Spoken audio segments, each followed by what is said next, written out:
The House will come to order. Announcement by the Speaker. Announcement by the Speaker. The Speaker announces the appointment of the following members of the House to a conference committee on House File number 100. Stevenson, Hanson J., Kozlowski, Hollins, and West.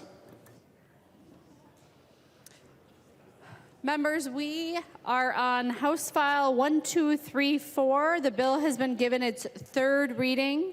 I'll recognize the following members for the purposes of giving a speech on third reading. Representative Nadeau. Thank you, Madam Speaker. Thank you, members. This is back on File 1234, the Duty Disability Bill. This is a difficult bill. Anybody that doesn't have a challenge voting up or down on this bill is not really paying attention to the details of this, Madam Speaker. This bill affects a few people a lot. I have struggled with how to go on this thing. I've gone back and forth time and again, even up until this afternoon. I talked to, the sister of an officer who is on disability, and finding the balance and finding the common ground on this one is super hard. Pensions are a long game, and I've really appreciated being on the commission with, and I think I've said this before, with all the members, Representative Driscoll and Representative Hurd and Representative Berg, Representative Wolgamont. I've appreciated them more than the senators, for sure. But it has been interesting to see how the effects, the decisions that we make can affect people's lives. And we're here in part because of political decisions and games that people have played with law enforcement. And to me, that's serious. And as we debate this bill, and I think we have to do it with a tone of seriousness, because these people have signed up and they have said that they will give their lives to protect us. And some of them have, many of them have. I'm going to support this bill today, because Representative Hurd said this is the first step. This is the beginning to begin solving this. And I'm going to have a lot of people that are upset with me for supporting this bill. Police officers, firefighters, because these offsets, because we have a hole in this pension plan. It's a big one, and it's getting bigger. And the only other option is to basically force active members to pay higher rates. And this is a step that's going to cause a lot of harm to some families, and it's going to be really hard.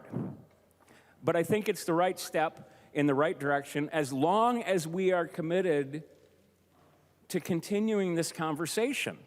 And I am concerned because I don't feel that this whole body is committed to our pensions and to these people. I said with the pensions bill that I think that the target should have been a lot higher, Madam Speaker. And I'm not blaming anyone. I think they should have been higher. And $100 million right here, I mean, there's a lot of this money that's just gonna go to pay for the long-term health care that disabled officers and members of their family, because we're obligated to pay those things. So this is gonna be a difficult place that we're putting people in. I'm supporting the bill because this is step number one. I'm gonna hold you to it, Representative Hurt.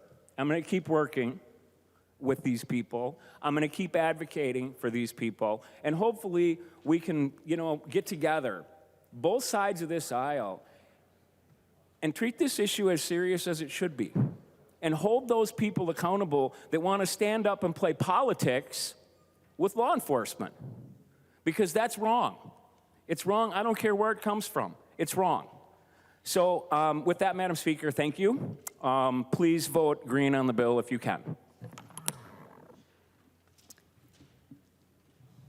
Representative Weens.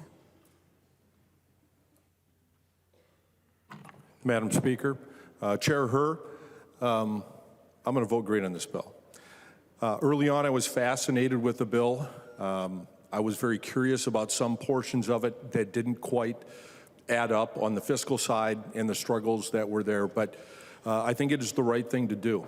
And the reason I'm voting green, as my colleague Nadeau, Danny Nadeau, Representative Nadeau mentioned, is there are people we made a commitment to. In my experience, there's a humane story that changed my thinking on a lot of things about mental health. And not too long ago, about halfway through our long war, we started having a suicide issue that's post-traumatic stress induced and a lot of different factors that we didn't understand. The Army really wasn't concerned. They were tracking, but this is just something that happens in society. It was one of those Friday afternoons 10, 12 years ago. I shouldn't have answered the phone. I did answer the phone, and it was the Adjutant General. He said, get your butt over here. So I got my butt right over to the, can I say that? I'm not certain I can say it, but I said it. So I came into his office, I reported, and he handed me a printed off email. He said, sit down, take a look at that. The thing that was remarkable to me on there is it was the list of suicides by state. Minnesota was one of the top states.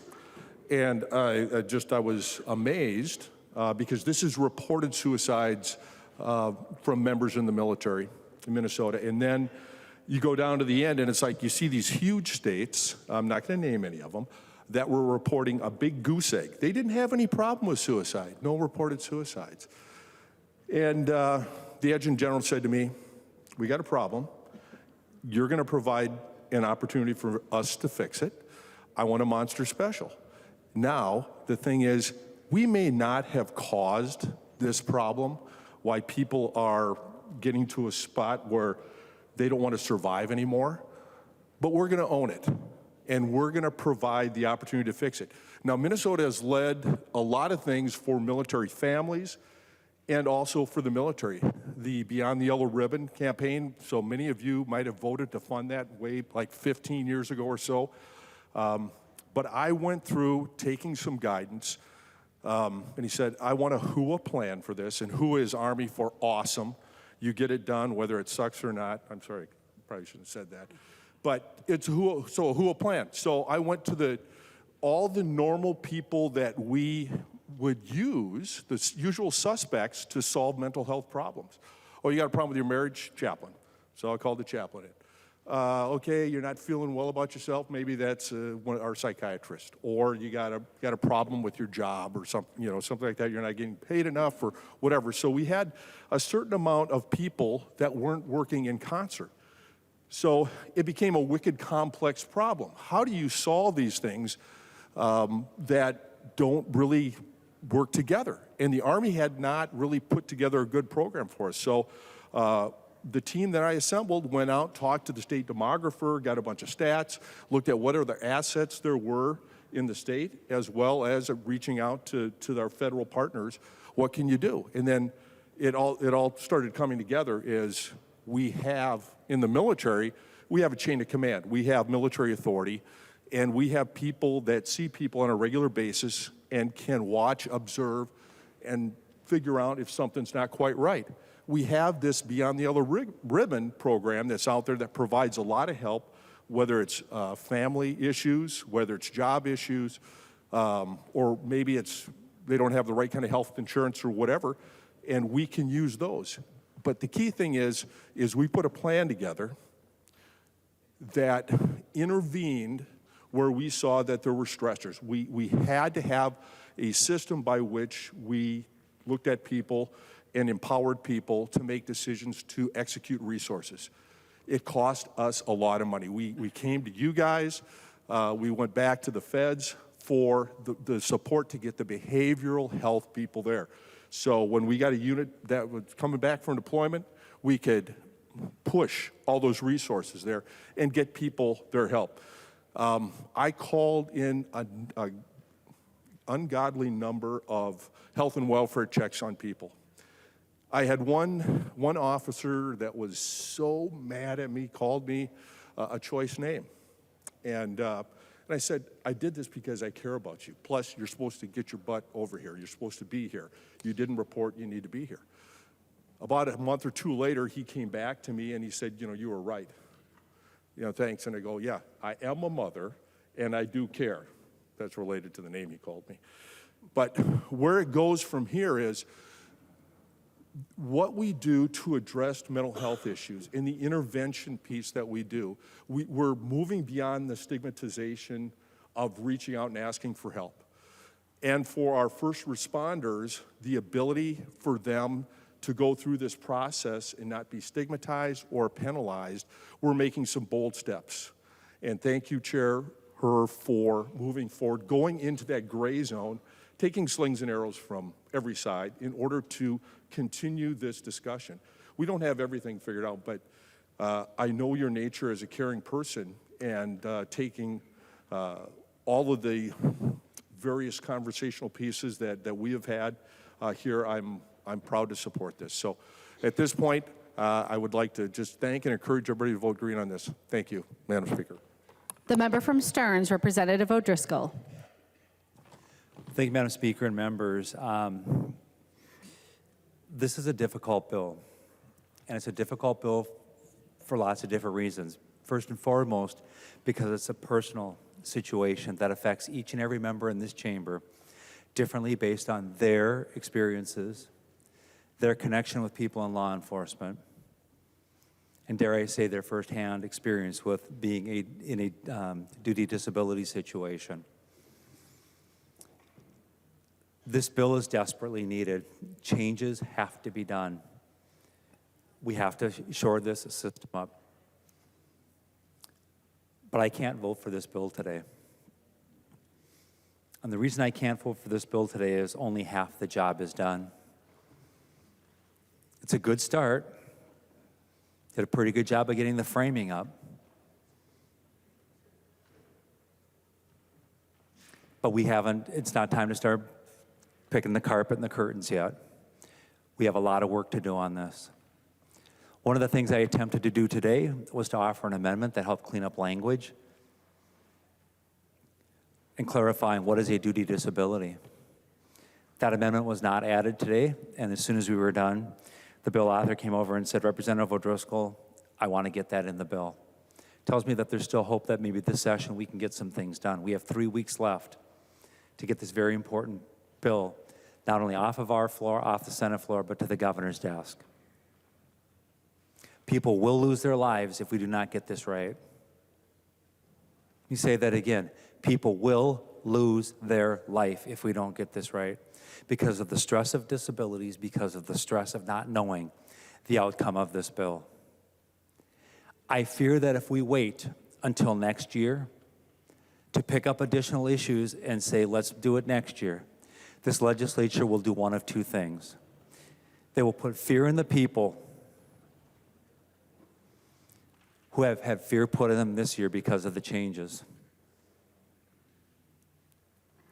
Or number two, we will say, well, we dealt with that last year. We've got issues to deal with again this year. We'll deal with it again in the future. And that doesn't resolve the issues for folks. This work, as difficult as it is, needs to continue on this year to get done. We also have disparities between the way that we deal with offsets between the PER, Police and Fire, and the State Patrol. Both of those organizations do the same job of protecting the people in the state of Minnesota. Oftentimes, the first call for backup in counties and in local communities is the State Patrol. There is no reason why we should be treating these two groups of people with their duty disabilities differently. We need to work and get those aligned. The part that's probably the most frustrating to me on this bill is that we only have $100 million, nothing in the tails, to deal with us on a go-forward basis. And I have been around this institution long enough to know that if you don't have something in the tails, and it's one-time funding, It's one-time funding, and it's a death sentence. If the surpluses that we see right now don't materialize and we go into a deficit, it is extremely hard to find money to keep programs like this going. Once this program is in law, if the state doesn't continue to fund it and back it, what will happen is we'll fall on the shoulders of local counties and local cities to continue to foot the bill for insurance and now psychological and psychopathic therapy, I should say psychology or psychotherapy on this to work with PTSD and other related issues. If the state is going to put a law in place, the state needs to stand with their pocketbook ready to support this. And I fear that the $28 to $30 million that we're estimating out of that $100 million gets us into about the middle of the second year of the next biennium. Just about the time that we're going to be looking at problems financially or coming out of a recession. In times where we have a $17.5 to $20 billion surplus, we couldn't find enough time or money to make this something that goes on in the tails and attempt to do permanent funding. That hurts. We've done this before, and we know the problem that we have in reimbursing the local communities, counties and cities, for the health insurance. You get more claims, the money doesn't grow, the money goes away. I am hoping that when we pass this bill today, because it will pass today, no question about that, that when it gets over to the Senate can finish the rest of the work that needs to be done in this bill this year so that we can tell people peace of mind is now on its way for you. Here are the rules. And we don't split this over 2 years and put Minnesotans and persons with disabilities through this again. And I want to thank the men and women who have done the jobs that we've asked them to do and who carry those scars and those badges of courage with them every day. I thank you. And I ask for a no vote today so that we can finish the work that we've started and needs to be done. Thank you, Madam Speaker and members. The member from Ramsey, the author of the bill, Representative Herr. Thank you, Madam Speaker. And before I get started, I wanted to say thank you to all involved in getting the bill to where it is today. I first want to thank Representative Long, who was the original bill author. Thank you for giving me the opportunity to carry this very important work. Representative O'Driscoll, who has been and continues to be a good and honest partner in this work and anything that touches pensions. I want to also thank Representative O'Neill, who out of the goodness of her heart, stepped into this work and dug into the details to see how complicated and difficult this work is. She helped with stakeholder meetings, disseminated accurate information, and fought vigorously so that as many of those impacted by the issues would get the best outcome. Thank you, Representative O'Neill. To the staff of pensions, plans of PARA and MSRS, for people who are rarely involved in politics because you are focused on the numbers, you have taken on work that would make the toughest legislators break down. You trained staff to answer questions due to misinformation being widely spread. You created a new webpage to assist duty disability members in really understanding the impact onto their benefits. You met with stakeholders and individual legislators. You took on the emotional weight of legislators, stakeholders, and members' frustration. You met me at all hours of the night working out scenarios, fine-tuning language, and of course the fun stuff, the actuarial work. Nonpartisan staff, Susan Lincheski, for being available at a moment's notice because we were moving at breakneck speed to try to ensure nothing was overlooked. Partisan staff, Nick Stumelanger, John Beeler, Madison Priestley, I asked as much out of you for this one bill as you had to commit working on entire committee bills. Your relentless tenacity to get things right, to honor our stakeholders, to ensure intentions were accurately captured. There was integrity in the process and respecting the notion that partisan staff can indeed be nonpartisan because this issue is bigger than all of us. To the speaker who trusted that I could take on this difficult, complex, and challenging topic, and that I would be inclusive and thoughtful, thank you for giving me that opportunity. Last week, many of us were on the brink of tears. Heated words were exchanged, But everyone remained committed to this work. And for those who have not followed this process, this was a labor of love. For everybody's different reason, it was a labor of love. My uncle was a 30-year cop in Wisconsin, and when I was going to college, I lived with my aunt and my uncle. And for a summer, I watched her wait every single night. He worked third shift, wait every single night until he got home in the morning before she would go and get ready for work. You know, when we came to this country as immigrants, the most important jobs for us were to become teachers, politicians, yay, made it, and to be police officers. And so when I think about the work that we do here, it is truly because it is to honor the work of the people who do this, who show up every day to protect all of us. For everybody who was a part of this, it was truly a labor of love. Returning back to the bill, I want to just talk a little bit about House File 1234. And discussing the context of being, this has been discussed as the context of being a police and fire bill. But it is important to note that this bill impacts more than just police and fire. It also includes public safety employees of Metro Airport Commission, Metro Transit officers, Military Affairs Department firefighters, certain sheriff's associations and employees, Hennepin Healthcare Systems paramedics, emergency medical technicians, troopers, BCA agents, fugitive apprehension agents, and other peace officers that work for the state. This bill provides up to 32 weeks of treatment while retaining full salary and benefits. It establishes a fund to ensure that cities and counties whose officers seek treatment do not bear the brunt of the cost. The city of Nisswa testified that to take care of one officer on duty disability, they had to raise their levies 14%. It is a huge burden onto our cities, and as we're balancing, ensuring that our duty disabled officers get their benefits, that cities also are not harmed.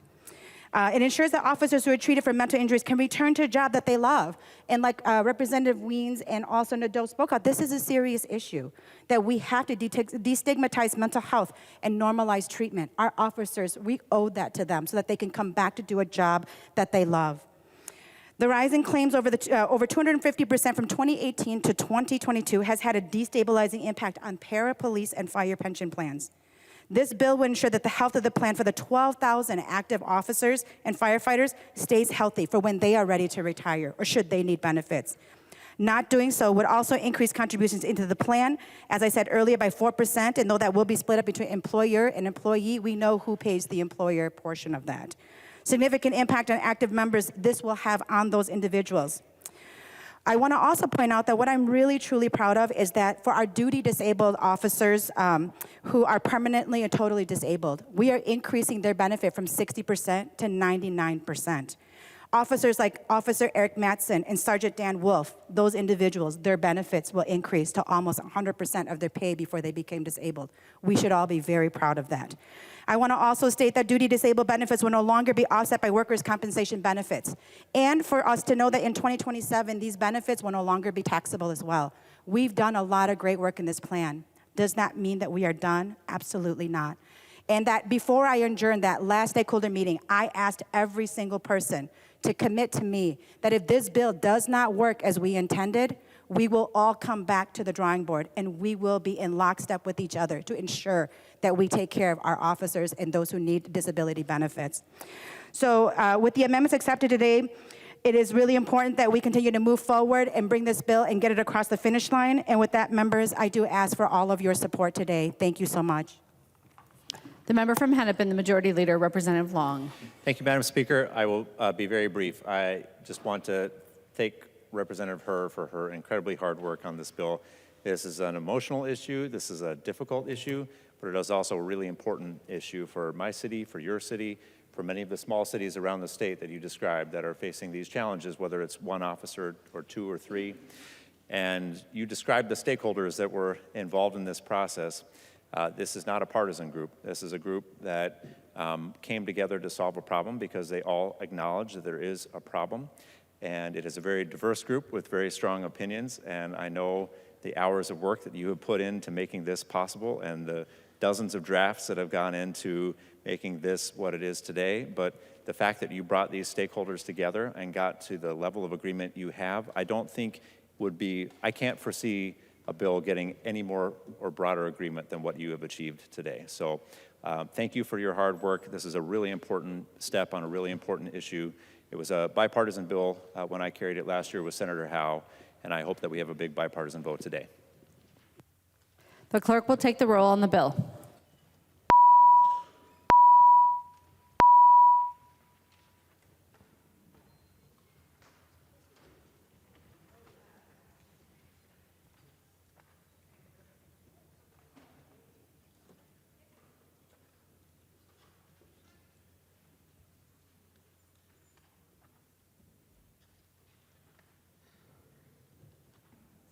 The clerk will close the roll.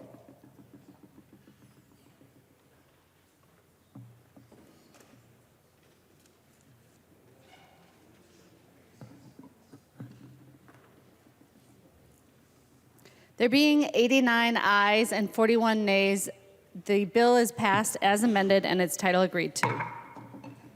The next bill on the calendar for the day is Senate File 1384. The clerk will report the bill. Senate File number 1384, number 1 on the calendar for the day, an act relating to state government, modifying labor policy provisions, the second engrossment.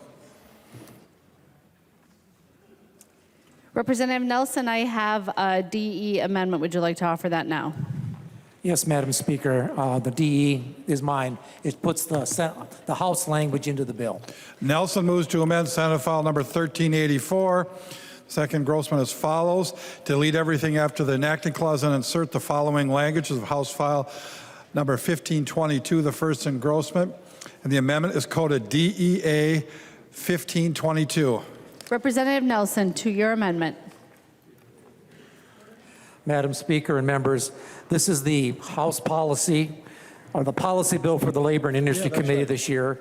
And it contains multiple bills from multiple members. Yeah, thank you. We have a bill from Senate Representative Jordan, Representative Greenman, Representative Berg, a couple from myself, Representative Kraft, Representative Newton, and Representative Hollins.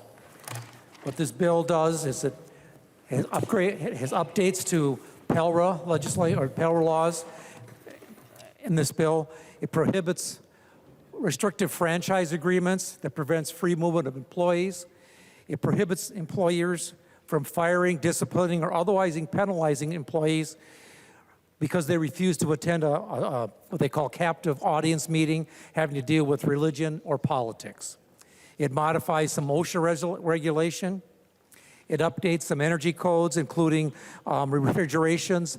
It instructs Department of Labor and Industry and the code enforcement part to allow some new products that have come along for refrigerants as they come on the market and are approved by the feds. It updates, there's also the elevator bill in there that I've been dealing with for the last couple of sessions that currently there was some overlap in work that's assigned to the millwrights and the elevator constructors. This deals with that, and these are conveyors, like elevators, and platform lifts. And what this came out of, if everybody's seen the Carvana commercials with I call them the car gumball machines that they have some places in the country, well, there's some fight over whose work that is and whether it needs a license, an elevator license or not. And this bill deals with that. It's an agreement between the two unions and worked it out in the language so that they're both happy with it. There are some changes to the Board of Electricity and the Board of High Pressure Piping Systems, and these were worked out with the locals, the trades involved, to make sure that the proper people are on these boards.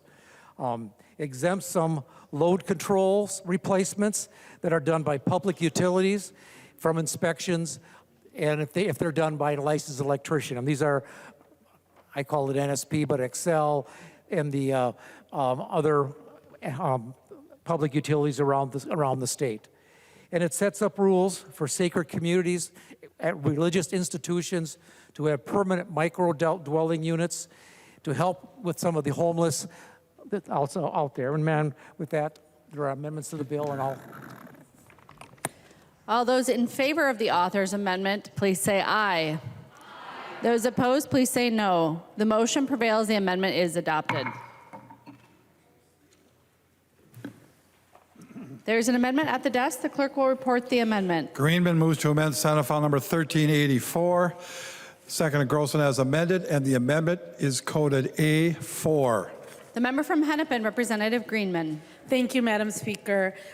This is an amendment to the prohibition on no-poach franchise agreements, and it adds language that was heard and amended in the Judiciary Committee to 1831, but didn't make it in the draft of the policy bill because of timing. The amendment reflects input from the franchisors who were concerned about the opening up contract negotiations as a side effect of removing the unenforceable no-poach provision. So it adds an additional option to sign a memorandum of understanding. It also includes clarifying language and notice to ensure that employees are aware when there's existing contract language that's unenforceable and violates the law. Discussion to the Greenman amendment. Seeing none, all those in favor, please say aye. Those opposed, please say no. The motion prevails. The amendment is adopted. There's an amendment at the desk. The clerk will report the amendment. Jordan moves to amend Senate File Number 1384, the second engrossment as amended. The amendment is coded A12. The member from Hennepin, Representative Jordan.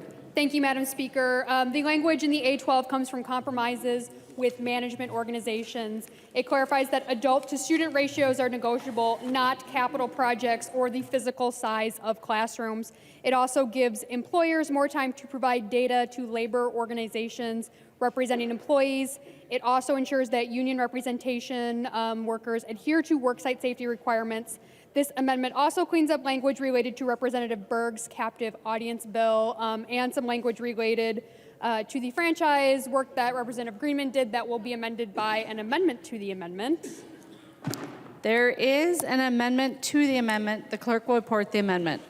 Jordan moves to amend her amendment to Senate File Number 1384. The second engrossment is amended. The amendment to the amendment is coded A14. Representative Jordan. Thank you, Madam Speaker. The A14 fixes a drafting error and deletes duplicative language from Representative Greenman's amendment. I ask for members' support to adopt the A14 to get the A12 in the proper shape. Any discussion on the A14 amendment? Seeing none, all those in favor, please say aye. Those opposed, please say no. The motion prevails. The amendment to the amendment is adopted. On the A12 as amended, any discussion? Seeing none, all those in favor, please say aye. Those opposed, please say no. The motion prevails. The amendment is adopted. There's an amendment at the desk. The clerk will report the amendment. Myers moved to amend Senate File Number 1384, the second engrossment as amended. The amendment is coded A13. The member from Hennepin, Representative Myers. Thank you, Madam Speaker. The A13th amendment is something that we are trying to allow employees some additional options and rights. So what it is allows employees to have their employer during interviews if the employee consents, as long as there's no presence of pressure or coercion. So, I think I've done a fairly good job in the Labor Committee. When I'm looking at a lot of these bills, I try to bring an operational aspect to it and come up with ideas that both support employers, employees, and our workforce. So this amendment is just providing additional opportunities for those employees so that employers can be present. So I would ask everybody to vote green. Thank you. Discussion on the Myers amendment. Representative Nelson. Thank you, Madam Speaker and members. While this may seem reasonable, speaking with OSHA about this is part of the OSHA bill, when they're interviewing employees, the presence of somebody that's your manager, the lawyer from your company, your direct supervisor or the owner of the company, whether they were coerced or you asked them to be there, it has a coercive effect on what you can say as an employee. You're afraid of your job. You're afraid you might, if you say the wrong thing, you might get let go or be punished or disciplined. And that's what this is about. When OSHA goes out to do inspections or OSHA goes out to do investigations after an accident, they need to make sure that the people they're talking to are free to talk on the bill and give the right answers and not be afraid that they're going to be disciplined for it by their employer. So I ask for a no vote on this amendment. Further discussion. Representative Myers. Thank you, Madam Speaker. I'm disappointed to hear that, not surprised. But I would ask if the chair would yield for a question. He will yield. Representative Nelson. So the question I have is if an employer at this time if an employee wants to have an employer in during these investigations, does the employer have that right? Representative Nelson. With the language of the bill, no. Representative Myers. Thank you, Madam Speaker. Would the chair yield for one more question? He will. Representative Myers. So if an employee is denied the right under the bill to have an employer in there, if the employee then refuses to be part of the investigation, what would happen to that employee? Representative Nelson. Well, Madam Chair, and I guess OSHA has, I believe, has the right to subpoena if there's a case, if it's an investigation for an accident. The employee would have the right to have their own lawyer as long as it's not the lawyer from the company. They also would have the right to have in a business, somebody from their union, a representative from the union or steward, a business agent there, but somebody that's not from the company. Representative Myers. Thank you, Madam Speaker. So the language I was trying to provide was to ensure we didn't have to go a subpoena route, that the employee had an opportunity and they had those options. And that's why you said, on its face, it was, good faith, and I think it is. So I would ask members to vote green on this because it is providing employees another opportunity. And, I'm trying to look here to make sure that we have those situations that do arise, because I have heard from employees that say they would like to have their employers in there on those. Again, that's why I put the language in there of coercion or pressure. So I'd ask members to vote green. Any further discussion on the Myers amendment? Seeing none, Representative Myers. May I ask for a roll call? Representative Myers requests a roll call. Seeing 15 hands, there will be a roll call. The clerk will take the roll on the Myers amendment.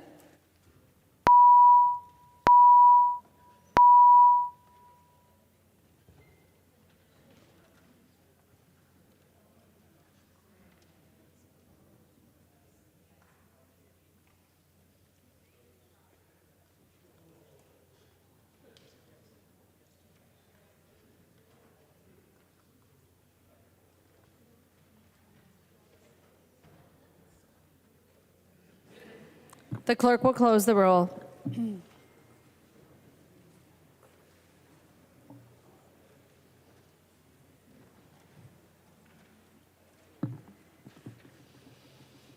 There being 61 ayes and 69 nays, the motion does not prevail. The amendment is not adopted.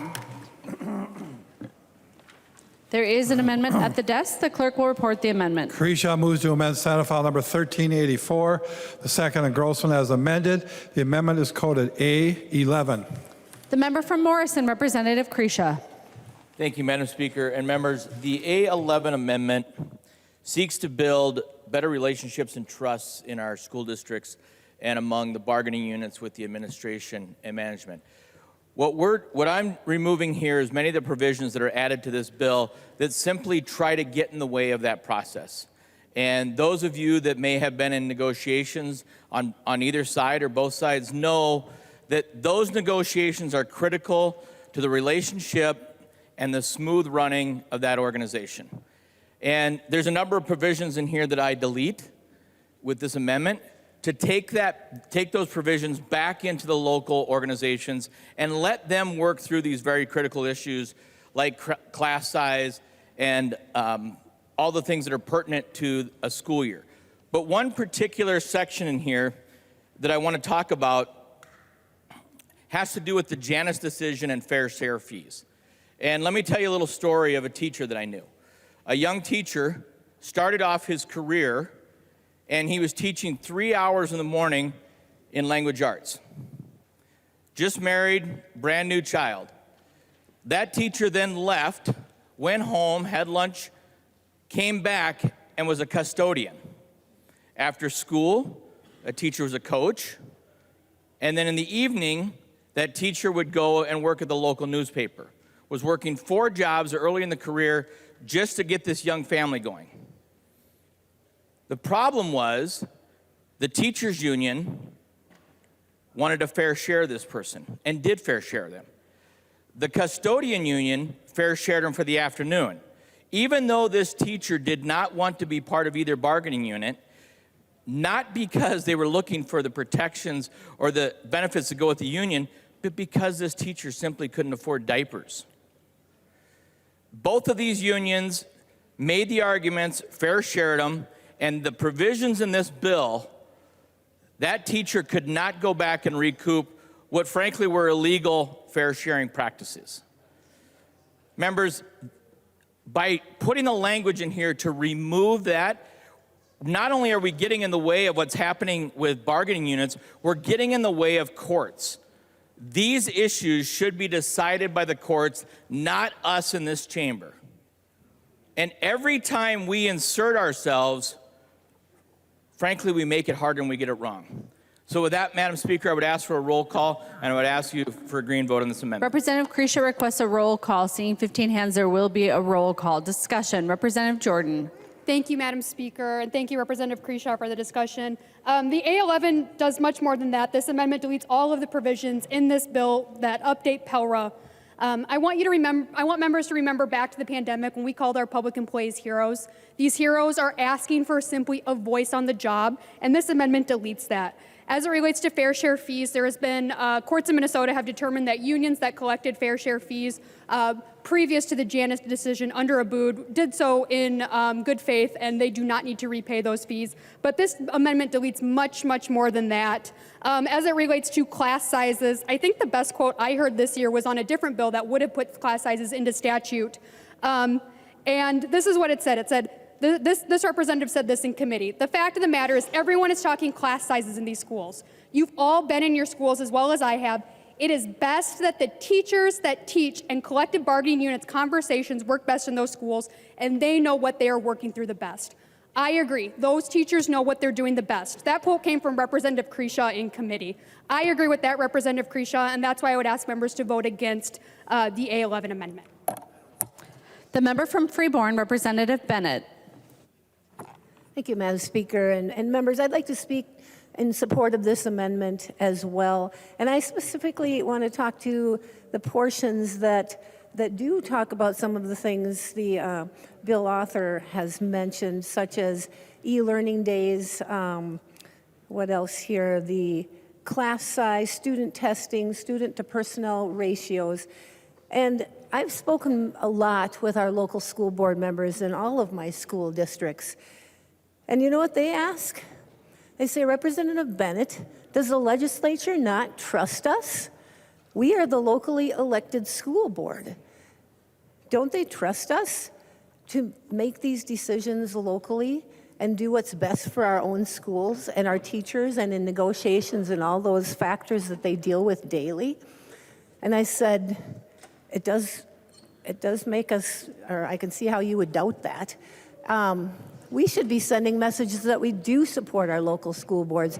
These are the people that the families, the parents, the grandparents, all the people in our communities have elected to represent them in our school districts.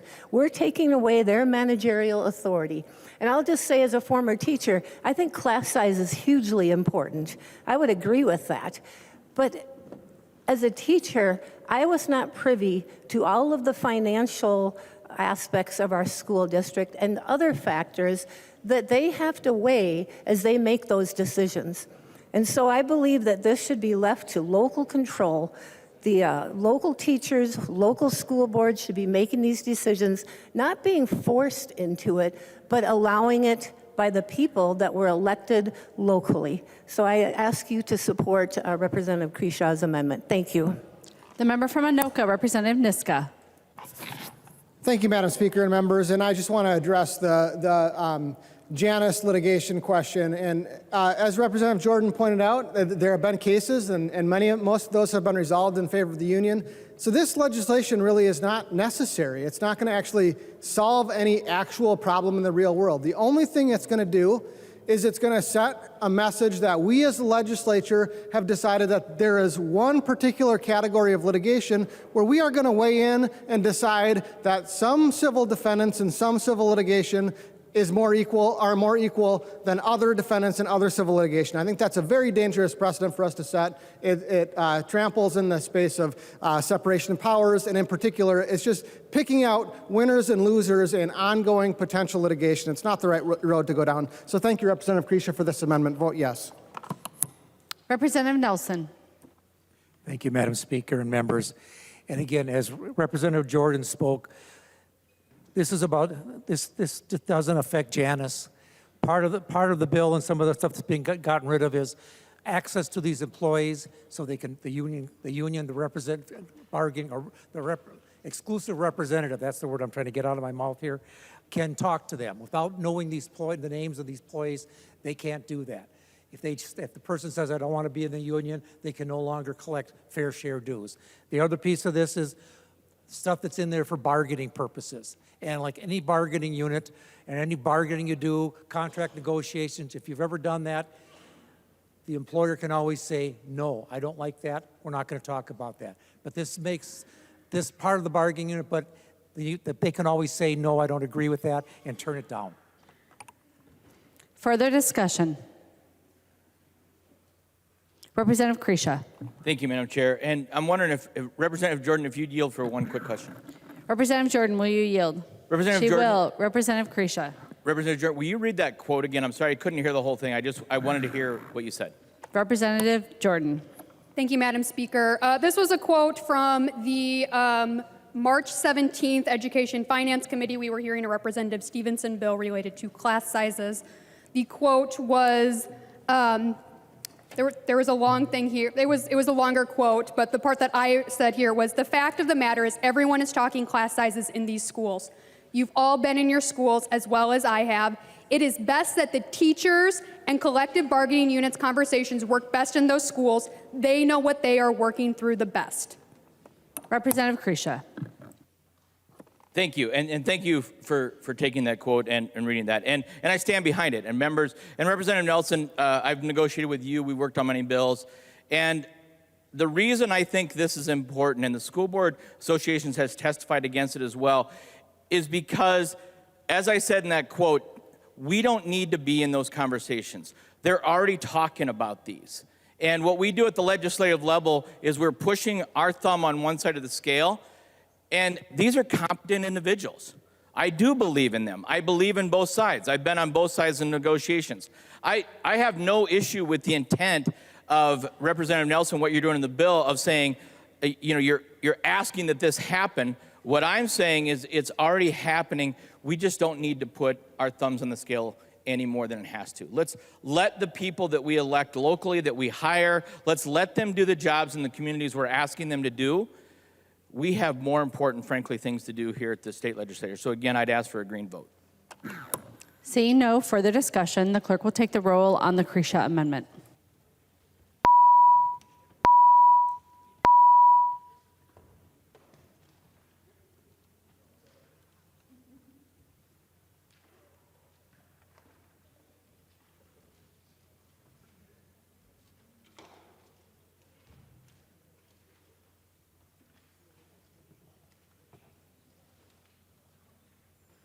The clerk will close the roll.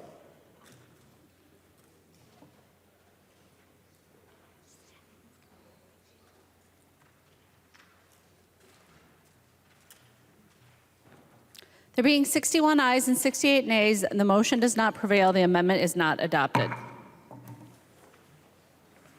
There's an amendment at the desk. The clerk will report the amendment. Schultz moves to amend Senate File Number 1384. The second engrossment as amended. The amendment is coded A6. The member from Morrison, Representative Schultz. Thank you, Madam Speaker and members. And I just want to say, I haven't had the chance to say this yet, and this might be our last labor policy related bill. So I just want to thank Chair Nelson for his leadership on the committee this year, and it's been fun to learn from him, and I've certainly taken a lot from it. But members, this next amendment that I'm bringing here, the A6, is about helping out teachers in that probationary period. And if you're not already aware of what this bill contains as it relates to the probationary period, let me just help paint a picture for you. So for me, I obviously being one of the younger members of the body, I have many of my friends who went to school to be a teacher. And they, frankly, through no fault of their own, have hopped around from one school to the next school as they build their seniority in teaching, which is a good thing. But what we are facing in this bill and the language that's included is a position where the probationary period is actually shrunk, which actually might be disadvantageous to the teachers who go and they're working in a school as they seek to bring about the best teaching skills to their classroom, working with their students. And so I would like, with this amendment, to move us back to what is current state law, which is 120 days for that probationary period. frankly, because I think it's best for young and aspiring teachers. And so that's my amendment, and I look forward to our discussion. I encourage support. The member from Hennepin, Representative Jordan. Thank you, Madam Speaker, and thank you, Representative Schultz. Yes, as Representative Schultz says, this does delete new language regarding probationary periods. This would delete it from 90 to 120 days. And this is already a compromise from the original bill I introduced, which would have reverted us back to the original 60-day probationary period that was in state law. And this compromise came as a result of discussions with organizations representing managers. And this change is necessary for actually just a very few number of educators. And these are educators who are having a major life event, such as delivering a premature baby, a serious illness, or something that happened to a teacher of mine who served in the National Guard and was deployed overseas to serve in Iraq. This would mean that they do not have to repeat a year of probation before achieving tenure. But this is, keep in mind, members, that teachers must still complete 3 years of probation before that goes into effect. And I ask members to vote no. Further discussion, the member from Olmsted, Representative Quam.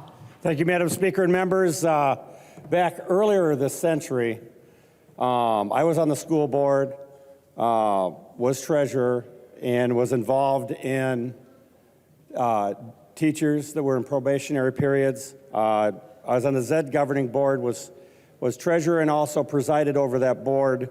And we also had teachers, new teachers. There were occurrences of where, as you get close to the end of the probationary period, we weren't certain.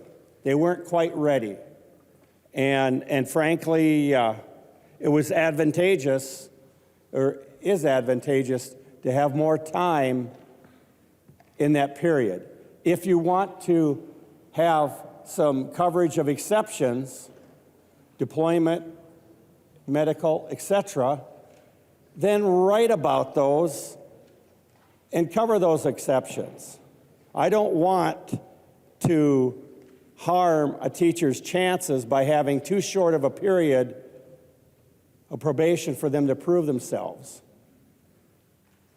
And frankly, I much prefer if we'd look at the rare exceptions instead of having the policy of where you've got enough time to make sure, because most teachers, it didn't come up, but there were several, while I was on the board, that we just didn't have confidence in them, at the end of, or near the end of probation. So I see this amendment as advantageous for the teachers in general. And I wish that there was specific language to take care of the understandable situations that were brought up. The member from Meeker, Representative Erdahl. Thank you, Madam Speaker and members. Now, we are losing nearly 3 of every 5 new teachers in the first 3 years. New probationary teachers need all the support that they can get to stay on the job. Now, we've made mentoring more consistent over the last few years, and that's important to do. It's an important aid to them. But the observations, critiques, and advice from administrators to new teachers is critical, and this will make that process less timely and more difficult. Now, I was a probationary teacher once. I know how important that it was for me to have the opportunity to explain to administrators what I was doing and for them to offer alternatives. This was an important time in my early career as an educator. We simply must do more to attract and retain teachers. This is a step in doing it. Cutting it from 120 to 90 days is the wrong direction to go. I was privileged a few years ago to meet the architect of the Finnish education system, which is highly regarded in the world. a man named Pasi Sahlberg. I asked him, what makes education so good in Finland? And he said, teachers, teachers, teachers. I asked, well, what about here? He said, train them better, pay them better, prepare them better. More time, more instruction leads to more skill. We don't need less. We need to do whatever we can to make sure that our teachers are better prepared, better in the classroom, and more likely to continue into the profession for as long as possible, which would be like 35 years in my standpoint. But since my cousin's been teaching 60 straight years, I think it's a little bit much to hope to do that. But we need to get our teachers better prepared to teach longer. And this doesn't do that. Thank you.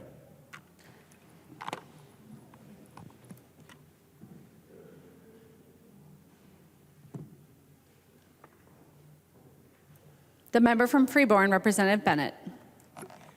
Thank you, Madam Speaker. I wanted to get some clarity before I spoke because I like to know what I'm addressing here. And I want to say there's parts of this I think I could support with this amendment.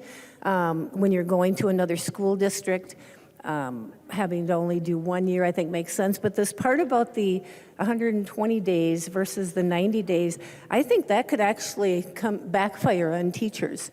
So you think about the beginning of the school year, the toughest time of the year to teach. You have brand new students, more likely to have discipline issues. You're laying out your classroom, and let's say a teacher only has 90 days and they're gone, and they're all at the beginning of the school year.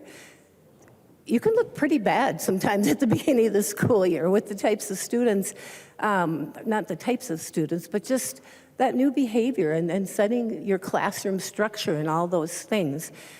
And if we're going to limit this to only 90 days, I think that could actually backfire on teachers, give them a bad report, and then suddenly districts are like, we're not going to take our chance with this teacher. We need to, let this teacher go before we have issues. So I would say in support of teachers that 120 days makes more sense. So thank you. Further discussion on the A6 Schultz amendment. Representative Schultz. Thank you, Madam Speaker. And before I get any further, could I request a roll call? Representative Schultz requests a roll call. Seeing 15 hands, there will be a roll call. Representative Schultz. Thank you, Madam Speaker, and thank you to the members who've spoken tonight. Many of you know I'm not a teacher, but this is an issue that's been brought to me by my community, and certainly I have many in my family and my friends who are teachers, and especially young teachers and inexperienced teachers. And we do not want our state policy to reflect a position that is going to harm the next generation of teachers. We're having a hard enough time as it is finding good teachers, placing good teachers, especially in a moment today where they can get a job potentially in the private sector that pays much more. So we don't want to be creating a policy that frankly could kick teachers out of teaching sooner than what they may receive if they were coached and worked with. And really, that's the heart of my amendment. And so would the author of this provision, Representative Jordan, would she yield? She will. Representative Schultz.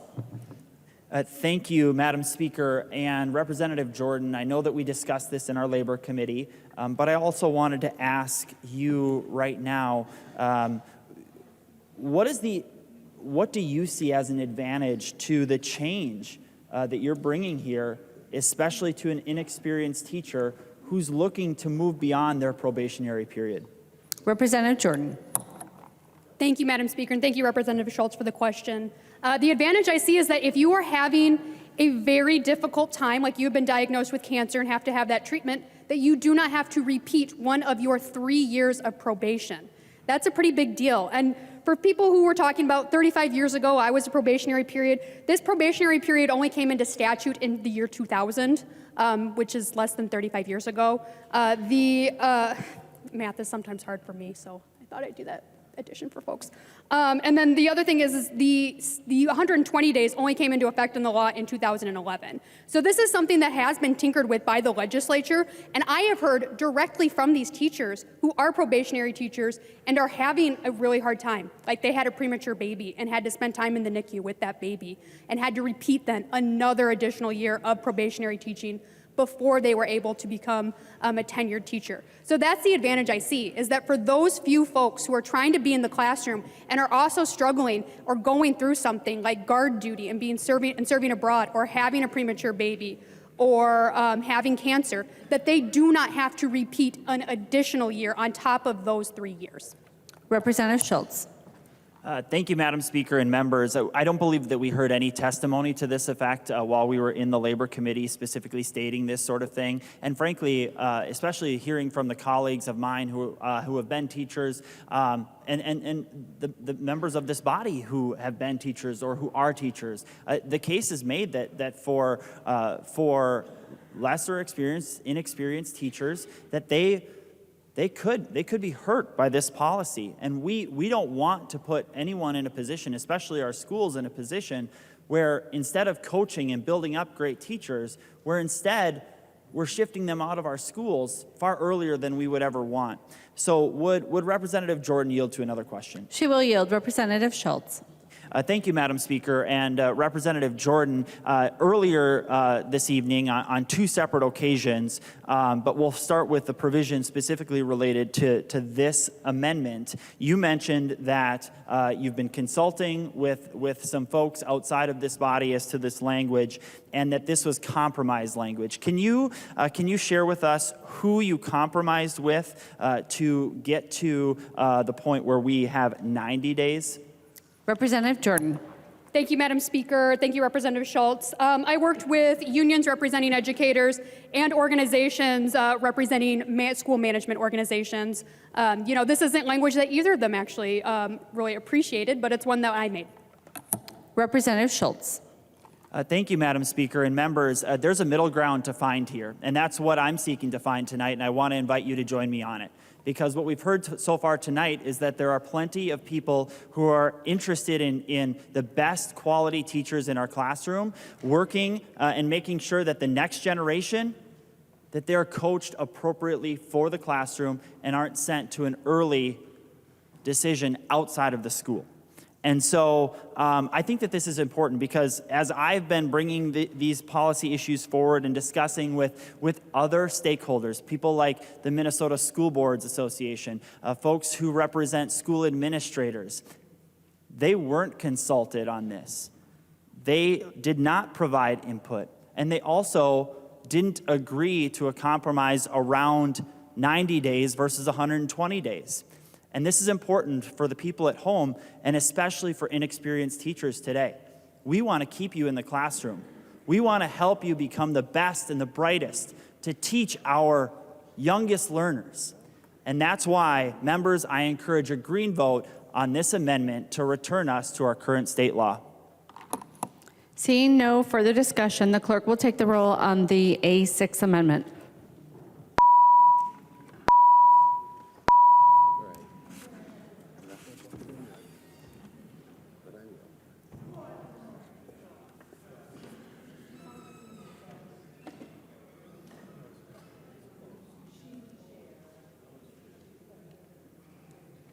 The clerk will close the roll.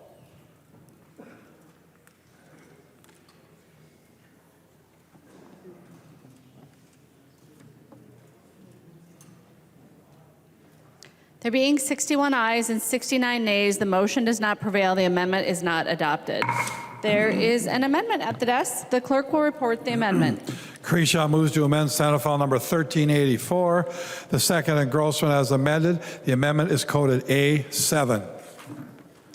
Representative Kreshaw. Thank you, Madam Speaker, and members. And Representative Nelson, will you yield for a quick question? Will Representative Nelson yield for a question? He will yield. Representative Kreshaw. Representative Nelson, so this amendment, I am taking out where the data is from the employer is turned over to the union. And I'm just wondering, as I'm reading through this, and maybe you can answer it, where does it handle in here what they can do with that data, and what their provisions are for security of that data. Representative Nelson. Madam Chair, or Madam Speaker, and Representative Krisha, I believe that's covered not in the bill itself, but that's covered under Chapter 13. Because of that, we went to the Judiciary Bill Committee with this language. And what this does is giving the information to the bargaining unit, to the exclusive bargaining rights, is that whether they join the union or not, if they have an issue, the union has to represent them. If they don't have this information of who these people are or where they are, and sometimes they may work part-time at one school and part-time at another school, but because they need this information, because if, say, one of these individuals has a problem and they want to file a ULP against their school, they need this information so that the employer or the exclusive bargaining unit can track them and get a hold of them and deal with these things with them. So that's what this information is about. Representative Krisha. Thank you, Madam Speaker. And if Representative Nelson, if you'd yield for one more thing.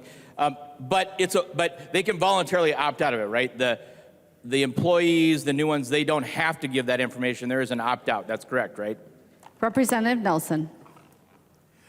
I do not believe there's an opt-out, and I'm Representative Jordan shaking her head over there. There's not an opt-out, and the reason being is the union needs to know who these people are, because if they're the bargaining representative, and this person, they can opt out of joining the union, but if they have a problem, the union is required, even though they're not paying fair share dues, the union is required to represent them, and represent them if they have problems, and represent them in issues they have on the job site. The union is forced to do that. Janus aside, by federal law, they're required to do that. That's why they need this information, so they know who these people are. Representative Krisha. Thank you, Madam Speaker, and thank you, Representative Nelson. So, members, there's no opt-out. So you get hired or not choose to get in the union, you don't have a choice. They get your information.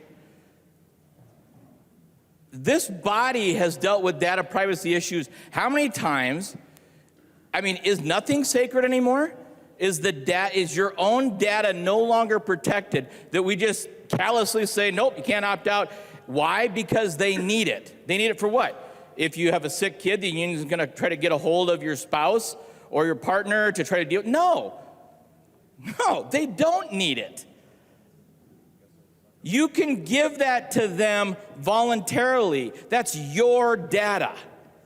I don't understand. I mean, honestly, for all the things in the bill, I can't understand why we would take it to this level where we're going to pass through data privacy and personal security practices. And sure, I'm sure in another chapter we handle this, but every day we read of cybersecurity breaches. Every day we read of data that's being lost through transactions. So you're going to trust your data that you didn't want to give in the first place to an administrative assistant who may not know how to password protect an Excel document. And by the way, it doesn't have to be an Excel. It could simply be a note document, because if you're reading here, it says an Excel or any format agreed upon. So if I pull up Notepad on my iPad, copy and paste, zip that over, there you go. Really? Think about that one.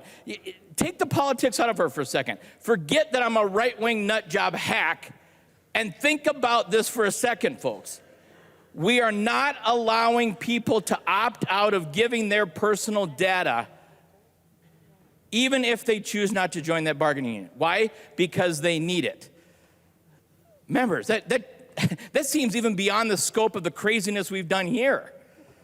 So I would ask for a roll call, and I would ask for a green vote. Representative Krisha requests a roll call. Seeing 15 hands, there will be a roll call.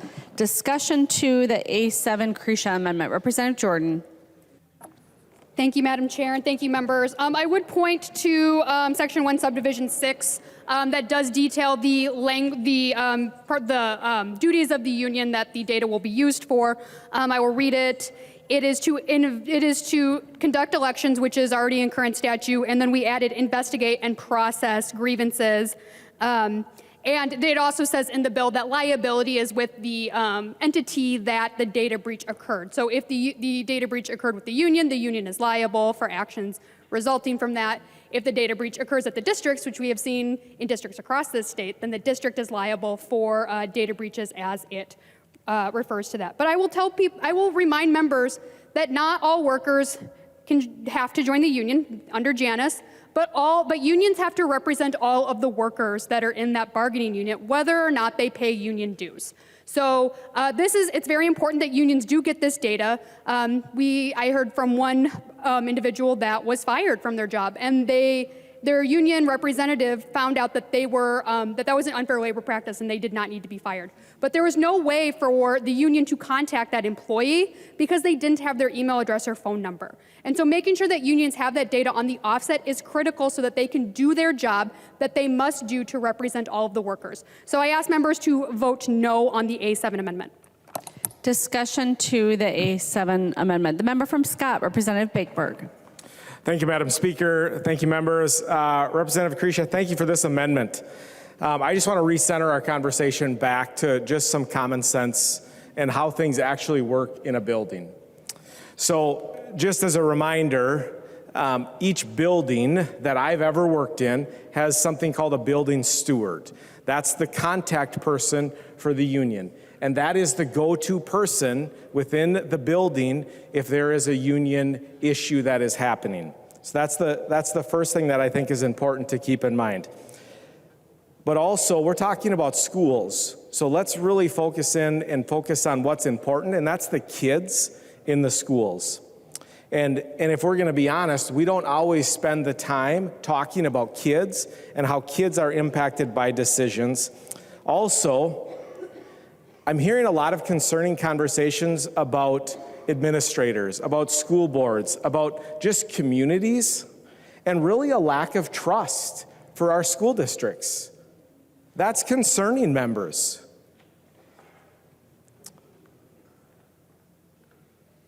Our school districts, right now, they are very concerned about what's going to happen. I was at school this morning and had a meeting with my superintendent and my business manager. They are concerned. They're concerned about the debate we're going to have tomorrow night and what that means. There are a number of issues with this underlying bill, specifically the provision about personal data.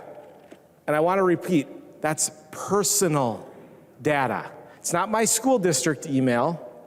It's not my school district cell phone number. It's not my school district office phone. That's my personal email. I was a member. When I taught, I was a member of Education Minnesota.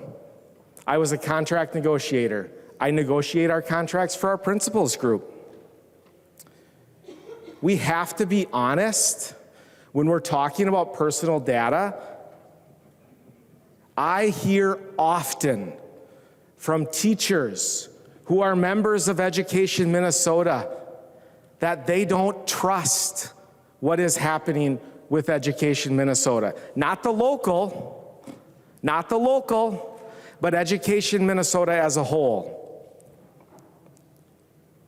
They are very concerned that Education Minnesota is more concerned about what happens within the 494, 694 loop than what happens outside of that loop. That teachers outside of the metro is what I will often hear from teachers. Not my words, folks, teachers. That we aren't concerned about. Ben, they don't care about us. They don't care about our voice. There are a number of teachers, and I hope that you listen to this, because we talk a lot about people being bullied. We talk a lot about people being harassed. I have had a number of teachers tell me, Ben, I don't want my personal data shared because I felt bullied or harassed, that I have to join the union. There's a lot of benefits to the union. I was a member. but no one should ever feel bullied or harassed to be part of a union. And when we are giving out personal data without consent, that is illogical. What we should be focused on are the kids in the building and how do we create an amazing learning environment. And I agree that a student's learning environment is the teacher's working environment. But I would also say it's every educator in the building, not just the teachers. It's the paras, the cooks, the custodians, the bus drivers, and even the evil administrators. But we should be talking about how do we fund our schools? How do we appropriately fund our schools and fairly do that? And then all of us who have no business telling a school how to run their school, we have no business doing that. Let's get out of their way, let's fund them, and let them run their district. Thank you for the amendment. Vote green. The member from Anoka, Representative Scott. Thank you, Madam Speaker. Would Representative Jordan yield to a question? She will yield. Representative Scott. Thank you. Representative Jordan, I know we heard this bill in Judiciary and Civil Law, and I had issues with it there, and I still have issues with it here. And I want to thank Representative Bakeberg for his comments because he deals with teachers every day. I have two good friends that are teachers, and I was telling them about this, and they said, no, they're not getting my data. So what I want to know is, how does this work? Does the union, are they going to be getting the data from the administration, or are they going to compel the new employee to hand it over? Representative Jordan. Thank you, Madam Chair. And if you give me 1 second, Representative Scott, I can find the part of the bill, the line where it details how the data will be disseminated to the bargaining units.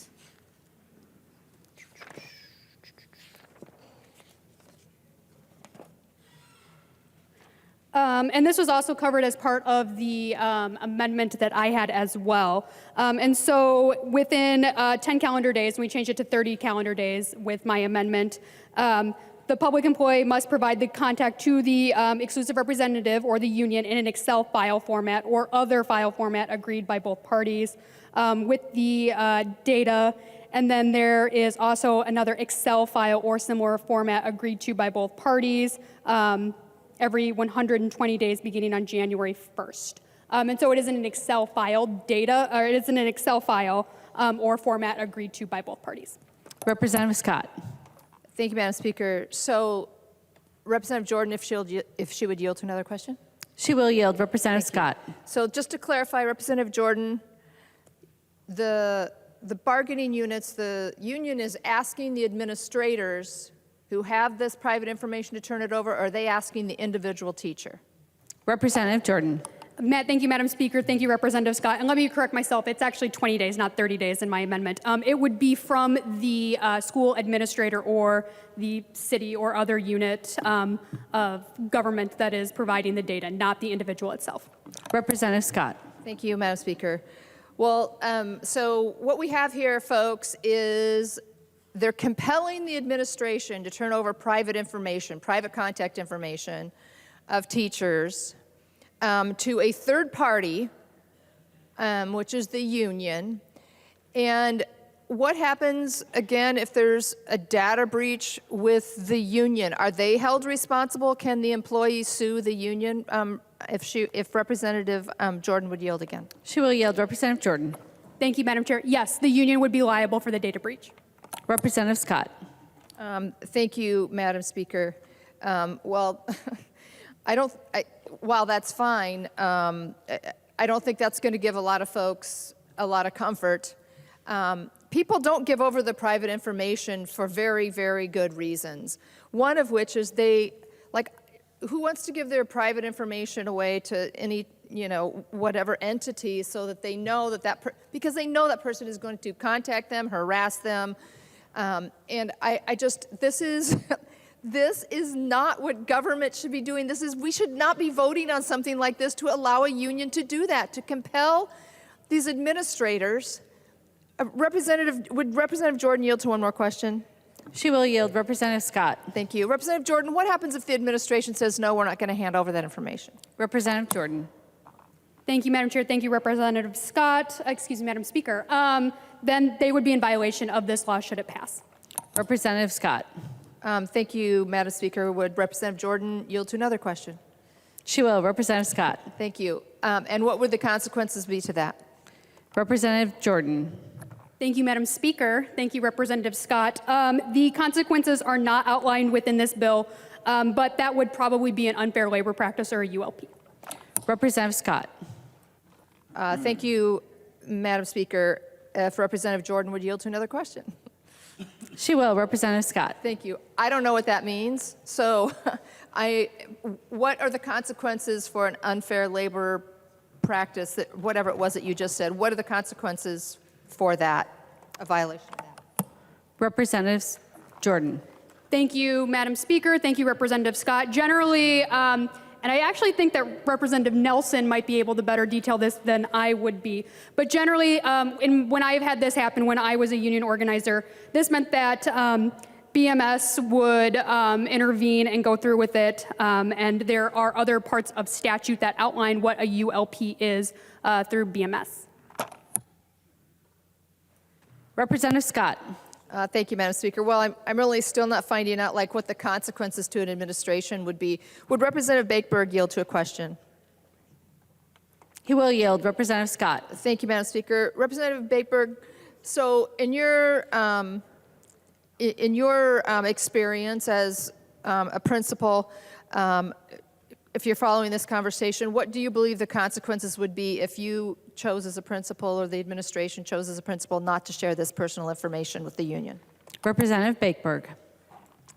I would probably have a conversation with my superintendent. But, you know, I think Representative Jordan outlined it.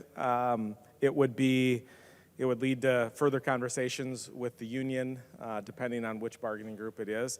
I think it's important to understand that most administrators have really good relationships with their bargaining groups, with their building stewards. So I would hope that it would never get to a point where we would be forced to do something like this. But many administrators, every administrator that I know, makes it a point to build that relationship, build that positive relationship with the building stewards so it wouldn't come to that adversarial piece. And then if it does get to a point where we have a difference of agreement, there's a process in place called meet and confer. So then it would move to that meet and confer item, and then we would have a conversation there. And then it would ultimately end up, if it wasn't resolved at a meet and confer level, it would go to a school board. So thank you. Representative Scott. Thank you for that answer, Representative Bakeberg. Members, none of us would be okay, most likely, handing over our information like this, especially when we can't say no or give consent in this situation. This is a really, really bad road to go down. It's not necessarily, why doesn't the union just have an organizing event and invite people through the school email, and if they want to turn over their contact information at that event, they could do so without having to take it from someone against their will. Please vote for this amendment, members. This is nonsense. Any further discussion? Representative McDonald. Madam Speaker, thank you. I rise to support the A7 amendment. Just some food for thought. We all get these green books. Our names are in here, our pictures. Some of you guys have aged quite a bit. You probably need a new picture. I'd be happy to help with that in the future. But in here, it lists our address or email address. What email address are you asking, Madam Speaker? Your house email address. I looked through this. I don't think any one of you wisely shared your home personal email address. Madam Speaker, I also looked through here. Most of you were smart enough, unlike yours truly, not to put your cell phone in this book. I meant to cancel that 6 years ago. Doggone it. But you would never put your personal information there. Hardly any of you have your address in there. You have the city, because it's good to have our constituents know where we come from. Wouldn't you agree? But certainly not our street address. not the time or the hours we're at home, or the times we have dinner or watch The Price is Right. And it certainly doesn't have your cell number or your personal email. Now, I think you all would agree that's probably a good idea because there's some wackadoodles out in the world that just love to take our personal information and contact us in not such a nice way. If they want to do that, they can call us here at the Capitol, the SOB, or email us, and I'm sure you know you receive all kinds of crazy and good things too. So the A7 amendment certainly would take out that provision, Representative Jordan, that has no business whatsoever forcing a teacher to hand over their personal information. Madam Speaker, can you imagine if we were forced? Matter of fact, if we had not a 24-hour rule, I'd adopt an amendment to force us to have our information in there. I bet everybody would vote against that. So this is a very personal amendment to those teachers that are forced to give their personal information in the ether. Really, if you don't think that your personal information should be in this green book, and it's not, then vote for Representative Creech's A7 amendment and do the right thing. The member from Carver, Representative Nash. Thanks, Madam Speaker.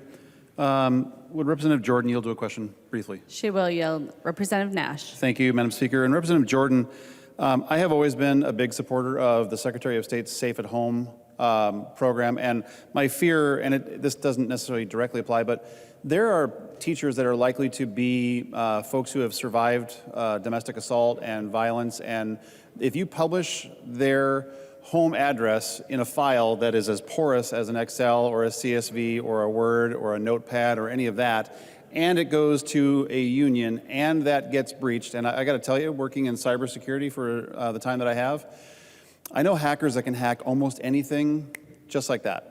And I fear that by requiring that this data gets handed over, that this is effectively going to give folks, either former partners or domestic partners, or even students who are they have a grudge with their teacher, that you've now given them a roadmap to go and create a very tense situation at their home.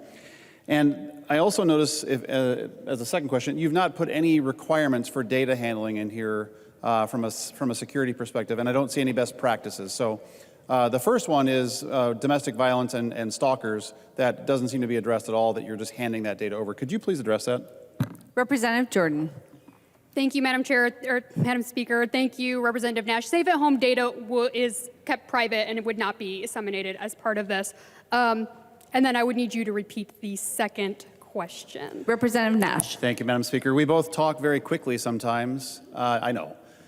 So my fear is this: you're handing over to an outside organization, and it could be a union or anybody for that matter, without any requirements on how to safely handle that data from a cybersecurity perspective, or because there's no best practices that you've outlined in here. I think that that's a big problem. But the bigger problem is that yes, Safe at Home is not here, but not everybody enrolls in that. So there are likely to be victims of sexual assault in the past that are going to have their name out there, and it's very easily cracked. So help me understand why you did not put any data handling provisions or cybersecurity requirements in this.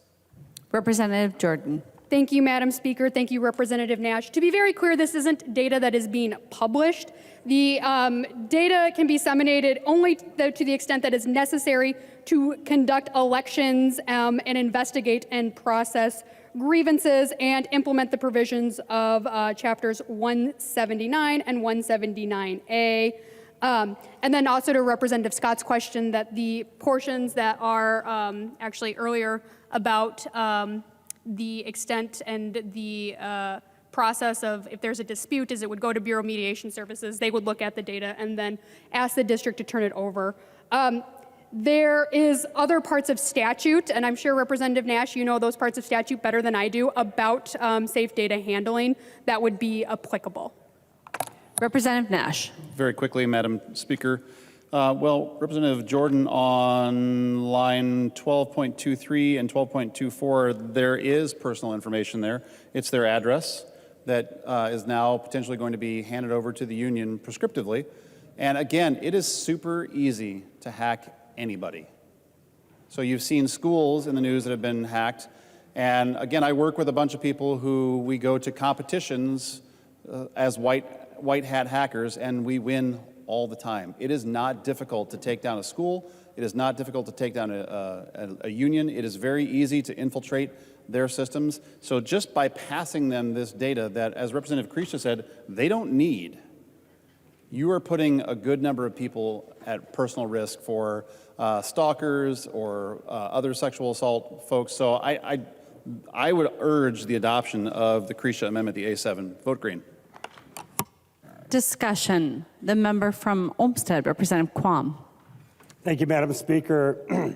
I was going to touch on the same as Representative Nash because I know and knew teachers and school staff that didn't have their addresses. We didn't have it openly available in our district because they had situations.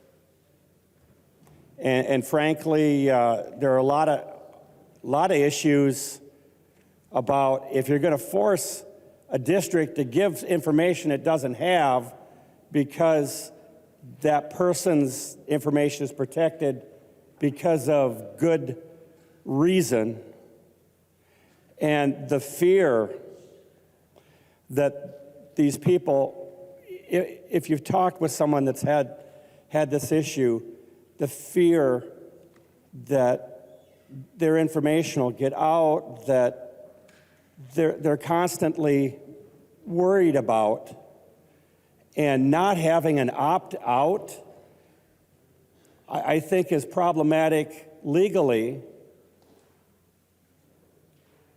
and I think it's problematically, I personally have a lot of issues without an opt-out because, frankly, if you've talked with some of these people and what they've been through, you would have an opt-out. Further discussion on the A7 amendment. Representative Nelson. Thank you, Madam Speaker and members. Having served as a business manager, financial secretary for my local union, and a little history about unions. They're very, Representative Scott would be impressed by how tightly they hold their information that they receive on their members.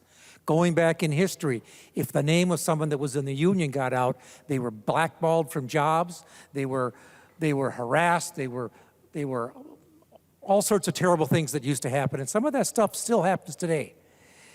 Unions are very, very tight with who are their members, and they don't share that information with anybody. But they need this information because they're required by law, it's called the duty of fair representation, that if somebody that's working where they are the exclusive bargaining unit, they have the duty by federal law to represent those people. And if they don't have the information of these people that are working there, and again, with Janus, they don't have to pay dues, they don't have to pay fair share dues, they are still required by law to represent these people.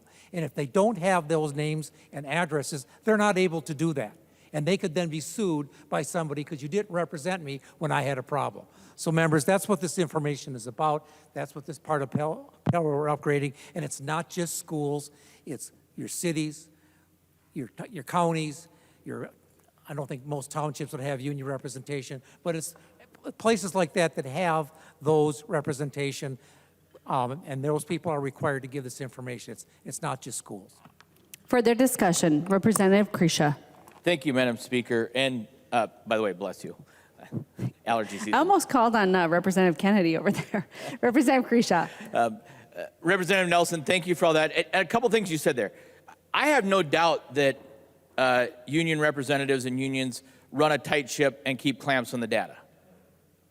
Then don't require it because you'll build the trust. We're talking through all the iterations of what could happen. You know how we solve that? Allow them to voluntarily give the data.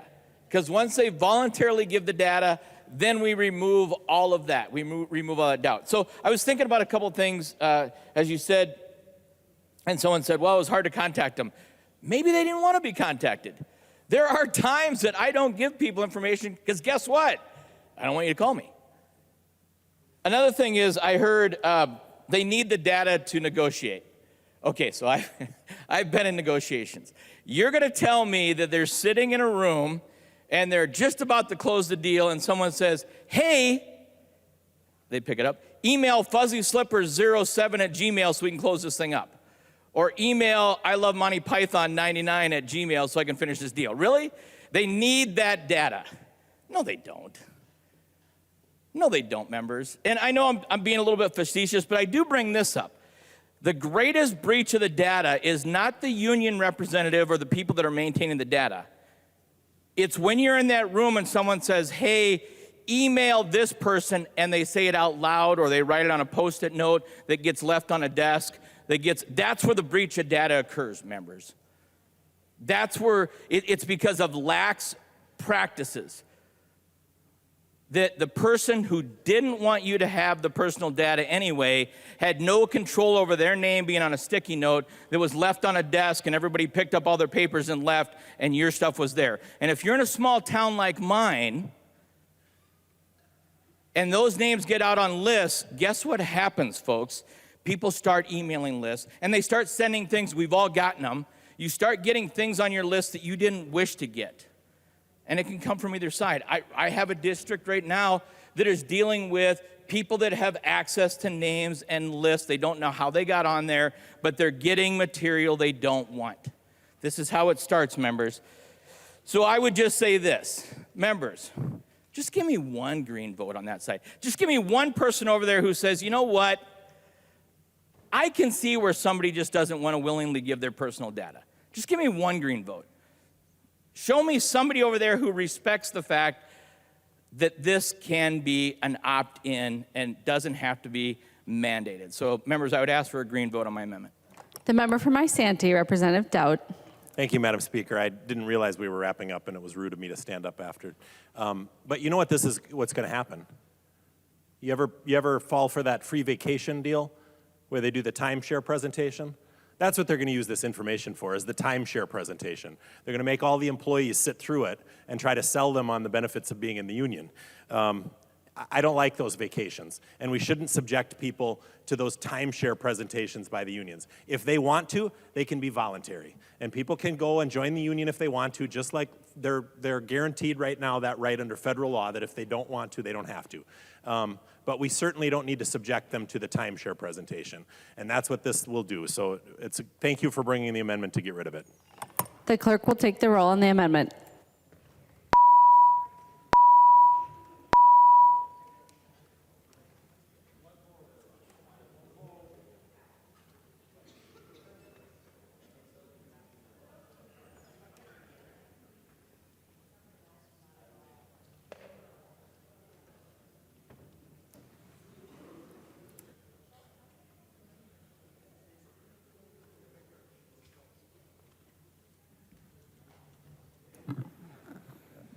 The clerk will close the roll.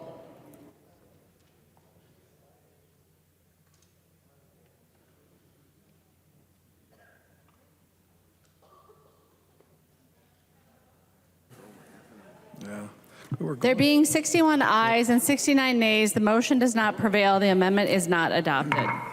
There is an amendment at the desk. The clerk will report the amendment. Carisha moves to amend Senate File Number 1384, the second engrossment as amended. The amendment is coded A8. Representative Carisha to the A8 amendment. Thank you, Madam Speaker, and let's just get the roll call out of the way. Representative Carisha requests a roll call. Seeing 15 hands, there will be a roll call. Representative Carisha. Thank you, Madam Speaker. And members, okay, so I lost on the other two amendments. And then I've been looking at this amendment since I drafted it. And at first I thought, you know, I really want to go after this language. But now I think I kind of like that we should keep the language even though I'm going to ask for you to take it out. And here's my reasoning, because what Representative Dowd just said, and I was thinking this through this. So now they have your data, the Janus decision's out there, and what my amendment does is it deletes the section that says you are required to meet with the union representative for 30 minutes. Members, this is the Zig Ziglar amendment. This is the timeshare. This is, hey, let's build our membership up by talking about the great things. And oh, by the way, would you like some steak knives? Because I've got your data here. And how about a timeshare in Florida? And then now that I can sell my list, I can go on and on and on. So really what we're doing is we're upselling, which I love. In my company, all my employees know we upsell. You ask the next question. So, hey, how's your union representative? And oh, by the way, can I interest you in this? Can I interest you in this? Members, really? We're going to require you to give your data. You don't get to opt on that. And now I'm going to require you to sit down for 30 minutes with a union representative while you get the spiel. Think about that. We're going to require you to go through the union upsell. So, sure, why not? You have the data, you have the list, you can check it off. In my world, we don't call that a demographic list, we call it a lead list, and we don't have to do cold calling anymore because guess what we got? So members, vote green and try to take Zig Ziglar out of our union process. Rough night for timeshares on the House floor tonight. Representative Jordan. Thank you, Madam Speaker, and thank you, Representative Krisha. To be very clear, that employees do not have to meet with union representation. That is not what this bill says at all, and that's not what your amendment would do, is take away that, because that's not in the bill. And in fact, there actually is a really great provision from Representative Berg about captive audience meetings and would prohibit those in the workplaces so that employers wouldn't be able to force their employees to go to a non-work related meeting. And so if you're really into that, you should be sure to vote for this bill because Representative Berg has done some great work on this. But this amendment is another one. It's very similar to the last amendment, as Representative Krisha said, and I would encourage members to vote no. As we've talked about extensively, unions have to represent all of the workers, whether or not they are in the bargaining unit and pay dues. And they need to be able to inform employees of their rights and their contract duties and be able to negotiate for them on their behalf. And I ask members to vote no. Further discussion on the A8 amendment. The clerk will take the roll on the A8 amendment.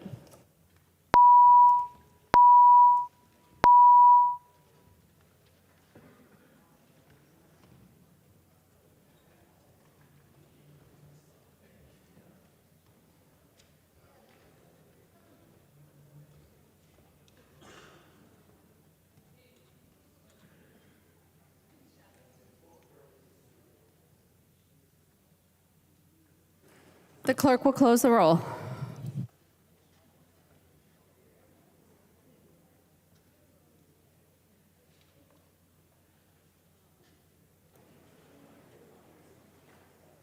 There being 61 ayes and 69 nays, the motion does not prevail. The amendment is not adopted. There is an amendment at the desk. The clerk will report the amendment. Schultz moves to amend Senate File Number 1384. The second engrossment as amended. The amendment is coded A5. Representative Schultz to the A5 amendment. Thank you, Madam Speaker. The A5 amendment is mine, and this is an amendment to speak a lot to who really has the authority in a lot of these discussions, and especially resulting in kind of the weight and the understanding and the provisions to understand exactly, at the end of the day, who has the fiduciary responsibility as it relates to management responsibilities around our schools. And so that's my amendment. And so this strips two provisions from the current bill. It strips out Section 12 and Section 15, and I encourage support of this amendment. Discussion to the Schultz amendment. Representative Jordan. Thank you, Madam Speaker, and thank you, Representative Schultz. This takes away the voice of workers to have a voice in their staffing ratios. This is something that our workers are asking for. It's commonly cited by people who are leaving our workforce and leaving the teaching profession and leaving other areas of public service, that they do not have this voice in the job and they are asking for it. I would also say that educators have a very strong interest in keeping schools financially solvent. They're employed by the districts after all. School closures would impact them as well. And there is another thing I want members to remember, is that there is nothing guaranteed by this bill. There are no staffing ratios that are guaranteed. This just makes sure that there is a conversation that happens. And so I ask members to vote no on the Schultz amendment. Further discussion, the member from Scott, Representative Bakeberg. Thank you, Representative Schultz. Thank you, members. Thank you, Madam Speaker. Just the ability to bargain. I've heard that over and over again tonight. I've heard that online. That's all this is about, is just the ability to bargain. The simple fact is every single bargaining group already has that ability to do that. When I was a contract negotiator for our local, we decided what was our priority, what were our priorities, and we brought them forward. The Minneapolis Federation of Teachers struck last year over this. So it's already there. We already have the ability to do this. I had a very good conversation with some of the advocates on this, and they just said, Representative Bakeberg, some people just really want to talk about it. Well, just because some people want to talk about it doesn't mean that it should be mandated from here. If the local bargaining group wants to negotiate that, they can. But I really want to just address some of the conversation we've had in this chamber. I heard a member say that teachers want to have a voice in their job. And I'm certainly not impugning motives. But the other side of that is that administrators don't hear their staff, that don't value their staff. The unintended message that is sent is that school boards don't know their staff, don't respect their staff, and nothing could be further from the truth. Our locally elected school boards, quite honestly, I think their job is a lot harder than our job. Because when they go to the grocery store and they just cut teachers because we didn't fund them, we're not hearing about it, but they are. When they cut an activities program, a fine arts program, a music program, we're not getting phone calls. They are. When they have to implement divisive curriculum that we force on them, we're not getting phone calls. They are. They get them at the grocery store. They get them when they go to their kids' game. They get them at church. I know this because I've seen it. And when we in this chamber put mandates on our schools and we disrespect our educational leaders, that's unacceptable. Provisions like this tie the hands of school boards to make decisions that are best for their local level. They are the locally elected officials in their communities. Let's trust them. It ties their hands for future negotiations. They will not have the funds to give contract settlements for years to come.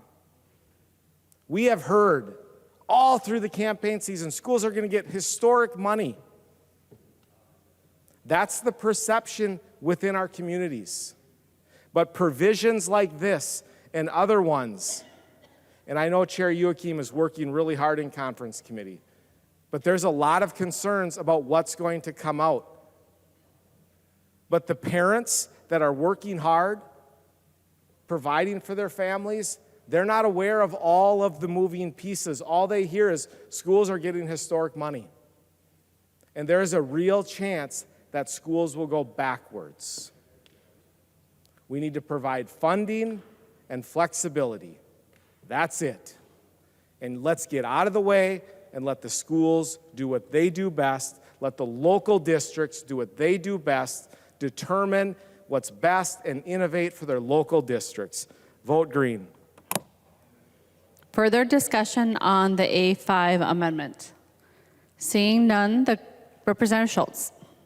Thank you, Madam Speaker, and I would request a roll call on this. Representative Schultz requests a roll call. Seeing 15 hands, there will be a roll call. Representative Schultz. Thank you, Madam Speaker. Members, I bring this with a very specific purpose in mind, and Representative Bakeberg did a fantastic job outlining this. My constituents, the school board members, and the school administrators in my district reached out to me ahead of time, prior to me even offering this amendment, concerned with this provision. Provisions that, some of these provisions are included in multiple bills this session. They're concerned about the mandates. They're concerned about the heavy hand that's going to be at their school district. And I mean it so sincerely when they're going to be cutting programming for the students in my community. And I put it through the lens of my own community, but I'm sure that's the same in other communities like Circle Pines or like Stillwater or places like Virginia or others. These communities and our schools are going to have less programming if we go this route, because this provision that's currently in here gives that managerial authority to the employees, right? Not the school board members, locally elected in their community. I brought a couple of my school board members to the House this year, and they're concerned with this provision. And so this is about providing for local control, local elected control, so that we're not at a place where I'm getting emails and contacts from the superintendents of the largest school district in my district that say that they're going to have an additional cost that's going to result in the cuts of 6 different teachers. That's what this does. 6 different teachers who won't be in the classroom teaching our kids. That's the impact to making this sort of change, these additional mandates that make it challenging for the people elected to do the job to do the job. So if we want to have more teachers in the classroom, if we want to have smaller class sizes, the way to do it is not through the policy contained in this bill. So vote green on this amendment so we can get back on track. Thank you. Further discussion on the A5 amendment? Seeing none, the clerk will take the roll on the A5 amendment.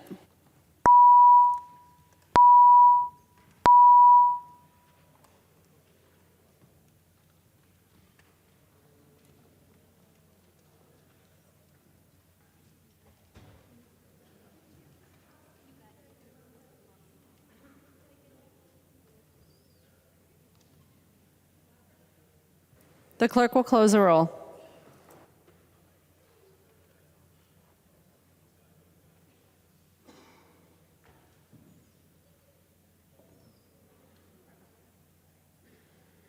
There being 61 ayes and 69 nays, the motion does not prevail. The amendment is not adopted. There is one more amendment at the desk. The clerk will report the amendment.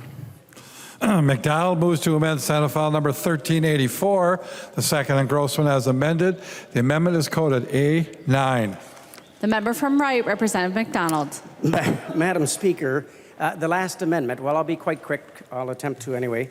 The A7 amendment goes to repeal, or actually to remove, Section 22, which is the employer-sponsored meetings or communications, also known as the gag law or the captive audience. So if you believe in freedom of speech, then vote for my amendment. If you believe in that the employer and the employee should be able to collaborate and have free debate and free discussion, then vote for my amendment. If you believe that there should be free and open communications between the workers and the boss, the employer, and allow them to work together collaboratively, congeniently, in good communications, then vote for my amendment. And if you, the A9, is that what it is? Good. And if you believe that the Supreme Court for almost 80 years has upheld the right of employers to speak with their employees about unionization and found that Congress specifically intended and encouraged the free debate on issues that divide labor and management, then you should vote for this amendment. This amendment, of course, in committee, we had no one indicate whatsoever that it was happening in the first place. Now, the first part of the bill, if you read it, it does make some sense. No employee should be fired for not attending one of these meetings. First of all, it's not happening at all. And the bill is so vague that it would potentially, Madam Speaker, disallow an employer to talk to its employees about important issues. about union issues or labor issues. Or let's say you take a school, a religious institution, who wants to talk about important religious issues that pertain to that school. And it would disallow that from happening and or discourage it. Furthermore, if any employee thought that they were coerced or felt forced to go to the meeting, they would have an ability to retaliate against the employer, and then therefore causing more litigation, because the Supreme Court had already ruled, as I said, for over nearly 80 years, that they have the right, the employer and the employee has the full right to have an open and free communication. So I ask you to support this bill. And let me just furthermore read on the second page of the bill, if I can find it here. I'm sure some of you that are very active in your communities, the Lions Club, nonprofit groups, civic groups that are in your community that do so good, many of those groups are organic and happen within employers, in businesses. I know that's the case in my county, Wright County, and in Delano. But this particular bill would discourage that any employer would communicate or even ask their employees to come to a meeting that talked about political things, political party, civic, community, fraternal, or labor organizations. And that just is not right, and it's certainly will take away the freedom of speech and open it up to potential, Madam Speaker, litigation, because I said, as you heard earlier, the Supreme Court already ruled in this. And there may be a gentleman on our side that has a law degree that wants to mention that as well. So that's the amendment. I encourage a green vote. Thank you, Madam Speaker. Discussion. The member from Dakota, Representative Berg. Thank you, Madam Speaker, and thank you, Representative McDonald, for your amendment. We spent a lot of time in committee talking about this. So essentially, everything Representative McDonald said is wrong, even though it was said in the best of ways. So what this bill does do is it protects employees' freedom of conscience by prohibiting employers from forcing employees to attend meetings or listen to speech on religious or political matters, including captive audience meetings intended to convey the employer's opinion about unions. It prohibits employers from retaliating against workers who decline to participate in the religious or political communications that are unrelated to their job duties. It allows aggrieved employees to bring a civil action in district court. What it does not do is it does not prohibit employers from discussing workplace issues. It does not prohibit employers from asking or inviting employees to religious or political meetings or to communicate about religious or political matters, as long as employee participation is wholly voluntary. It does not prohibit an employer from communicating information to employees that is necessary for the employees to perform their job. So that basically speaks to everything that Representative McDonald spoke of in his speech about his amendment, but I want to make sure that we talk about one specific thing that is really important in the discussion and comes up a lot. So we talk about religious employers, for example, like Catholic schools. They are exempt from laws that prohibit discrimination based on religion. Under the Minnesota Human Rights Act, a Catholic school can insist on hiring only teachers who are Catholic, and therefore requiring them to attend weekly mass with the student body. And this is statute 363A.20. So there are actually exemptions for religious schools. And this does not infringe upon freedom of speech. It just says that the employee has to agree. It has to be voluntary if you're going to have these kind of meetings that talk about political or religious subjects. This is one of the top union busting tactics that is used, and this prohibits that. Thank you, Madam Speaker. Further discussion to the McDonald amendment. They did mention a case, didn't they? The member from Anoka, Representative Niska. Thank you, Madam Speaker and members.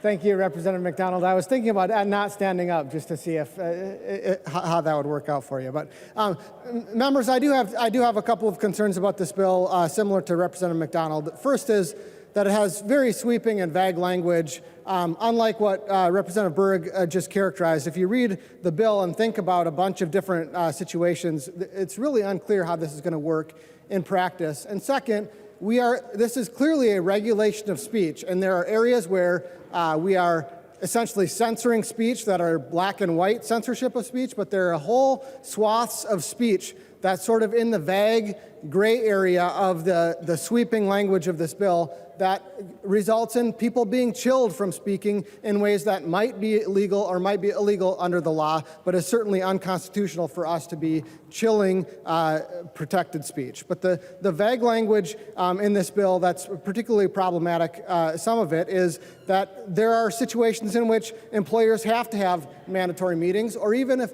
there is a meeting that might not be mandatory, but the employee has a good faith reason to think the meeting is mandatory. There's a good faith complaint provision or good faith report provision in this, where an employer just happens to mention something that's within these sweeping categories of political and religious matter. And especially if you read the way political matters are defined, it could result in pretty significant legal implications of the bill. So there are required meetings that every employer has that might potentially accidentally trip up an employer. And I'd like to explore some of those examples with Representative Berg if she will yield.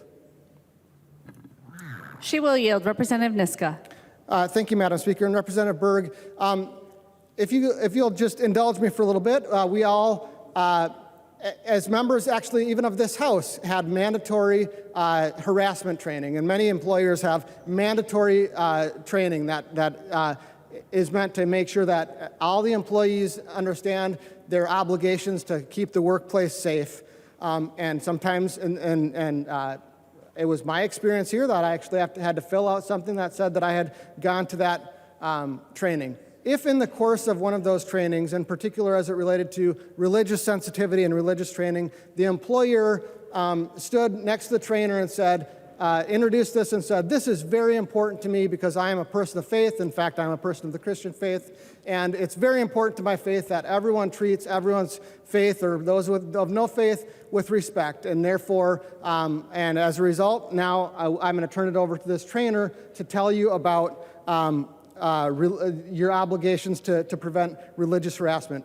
At that point, if I'm reading your bill correctly, they have, in that mandatory meeting, expressed the opinion of the employer on a religious matter, and now that meeting is implicated under the new legal requirements under this bill. Can you help put to rest that concern that employer has now run afoul of Minnesota law?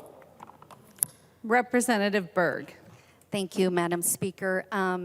Before I answer what I assume will be your multiple questions, I just want to point out, as the founder and currently only member of the I'm Not a Lawyer caucus, I'm going to try the best I can.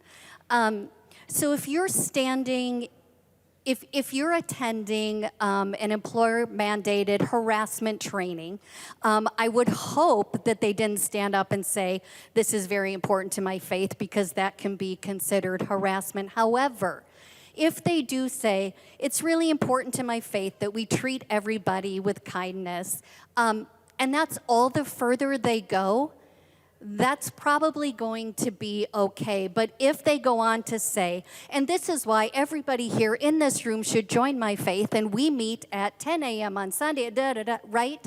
Like, it has to go further. You have to basically be recruiting people into your faith.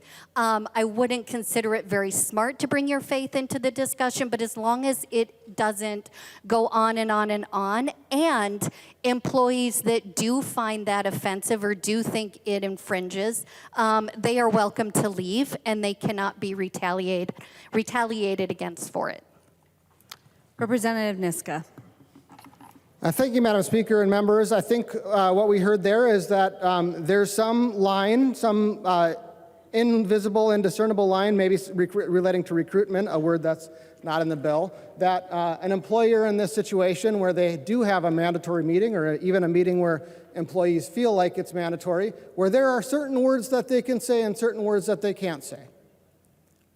And maybe they know what that line is. Maybe they have to go consult a lawyer about what that line is. But that is the very definition of chilling legitimate speech and trampling on First Amendment rights. And I do feel like a broken record sometimes in this chamber, talking about all of the different ways that the majority is trampling on constitutional rights, but this one is pretty black and white. The government is picking and choosing certain speakers.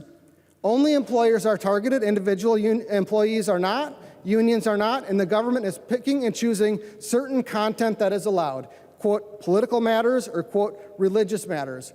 And what's worse, that is core First Amendment speech. The Supreme Court has ruled over and over again that political speech is the core of the right to First Amendment, and obviously religious speech is as well. It's actually mentioned specifically in the First Amendment.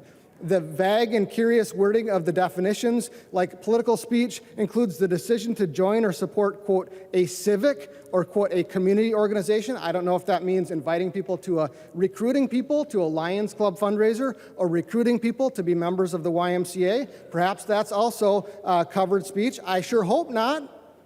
But again, we're talking about vague, sweeping prohibitions on speech that are either going to be a black and white violation of the First Amendment, or at the best, censoring some speech and chilling other legitimate speech. No matter how this plays out, it's not clear how it plays out in the context of an employer who has a mission within the meaning of political or religious matter, like political campaigns, public policy organizations, religious organizations or associations, or the same kind of civic, community, fraternal labor organizations like the YMCA. How does this apply in the situation of the YMCA or the Lions Club? And Representative Berg, thank you for pointing out that in other statutes, we actually have figured out how to write clear exemptions for particular types of religious organizations. It would have been a good idea to maybe model the Human Rights Act in the way that the Human Rights Act does specifically carve out Catholic schools and things like that, and written a carve out into this bill.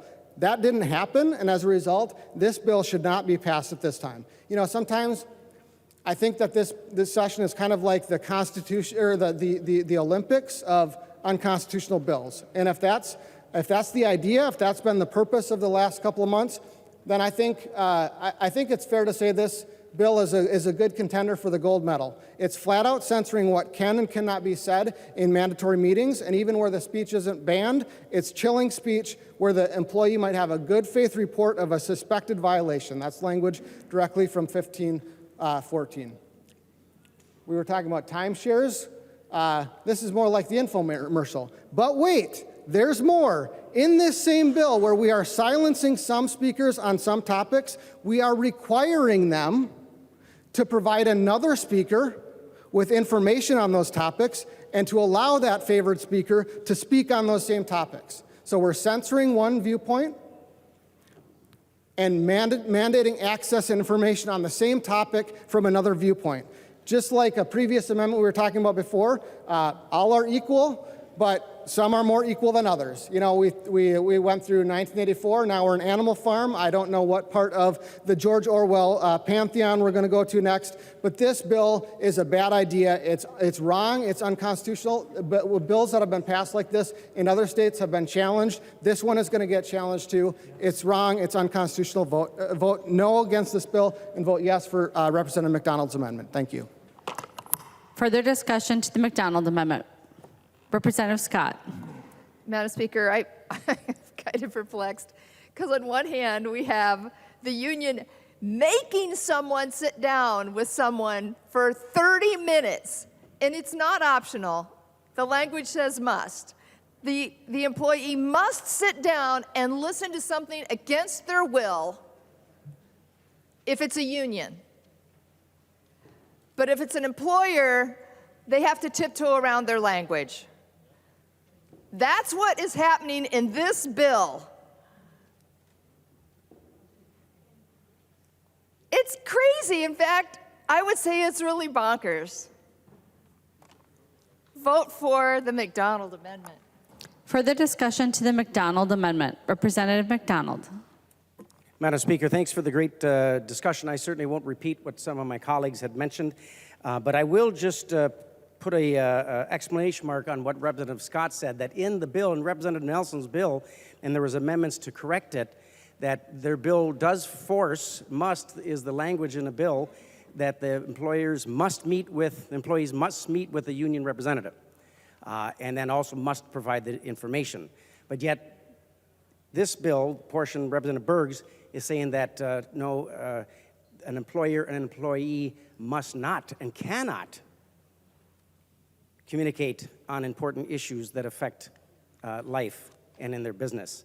And that is definitely an infringement on our freedom of speech and the freedom of an employer to work with his employees, his team, to do what's best for their community, be it a civic organization, religious organization, or a political organization. So, Representative Berg, I think most folks would agree that an employer shouldn't force an employee to do this, and if they don't fire them. But your bill certainly will discourage any of that debate and that good, honest discussions to happen whatsoever. And for that's a shame. That's very sad. The National Federation of Independent Businesses, they have over 10,000 employers, businesses, and then the Chamber of Commerce, they have a letter on your desk. They have over 6,300 members. These are the business community that's contacted us, I hope they contacted you, that say this is a very bad provision in the bill, and they don't support it, and they wanted us to fight for them. So we're on behalf of the 6,300 members that are in those groups, we support you, and we will vote to try to strip this provision from the bill. And with that, Madam Speaker, I ask for a roll call. Representative McDonald requests a roll call. Seeing 15 hands, there will be a roll call. Seeing no further discussion on the McDonald Amendment, the clerk will take the roll.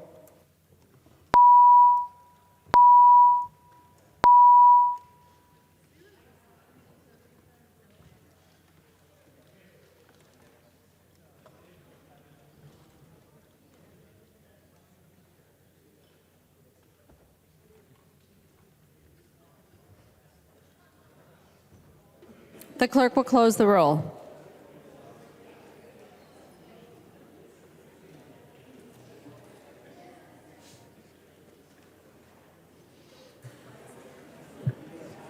There being 61 ayes and 69 nays, the motion does not prevail. The amendment is not adopted.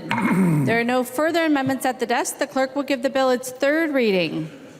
Third reading, Senate File Number 1384, as amended. The member from Olmsted, Representative Quam. Thank you, Madam Speaker. And I wish this bill included some creative, innovative ways of helping the economy, that Minnesota could be a leader. Frankly, we need workers in our ag industry. We've been very prevalent at copying or trying to exceed California. And I had shown the chair a bill before I dropped it, hoping to get a hearing. I didn't offer it as an amendment because it actually requires some good committee work. And I started with this back when our governor was a congressman, looking at how we could have enabling language federally and locally. And the idea is we need workers in the ag industry. There are a lot of people that would like to have legal status to work in Minnesota. So I've been trying for years to have it so that we can have a extended allotment or a waiver, basically to allow us to have guest worker visas to bring people in and help in the industries that need it. And frankly, that legal status is wonderful because then they would no longer owe anything to, whatever group helped them get in. They wouldn't have to worry, and it'd be easier for them to be in the community. And we would gain because it's often difficult in the ag industry in greater Minnesota and many industries to get workers. And I think it'd be a win-win. But it would require actually getting committee hearings and looking at how we could lead the nation in a better way of approaching a big national issue. So I'm sorry that it wasn't allowed a hearing, but hopefully in the future we can do that, because we're covering a lot of the same old stuff here. We need to think new and innovative. Plus, we need to stop getting into these battles over, I still don't understand why we don't have an opt-out, because just the thought of their data leaking out scares some of these people that have gone through what they've gone through. But hopefully the chair will be open maybe next year to holding a hearing and having Minnesota actually lead in an area instead of hashing over the same old, back and forth that we heard today. The member from Bright, Representative McDonald. Madam Speaker, we really need some more recyclable pails over here. There's nothing over here. Thank you, Madam Speaker. You know, Representative Nelson, there are some good provisions, or decent provisions in your bill. We're not going to be a Debbie Downer on everything. But there's enough provisions in the bill that are really harmful to businesses, and yet more unfunded mandates and more cost to our employers. And it'll give more cause for our neighbor, Fargo, and our friend, Mr. Wonderful, I mentioned it earlier, Kevin O'Leary, who was recently interviewed just 2 weeks ago and said the differences between Fargo and Moorhead, Minnesota and North Dakota. And he, unfortunately, and I'd like to disagree with you, Mr. Wonderful, but he said Minnesota was uninvestable. Now that hurts, uninvestable. And Fargo is doing tremendous growth in its economy and in its population because they're doing something that Minnesota's not. And they're not passing more bills, more mandates, more regulations, more fees, more fines, and making it more difficult to be a successful business entrepreneur, whether you have one employee, 5, 10, or a couple thousand.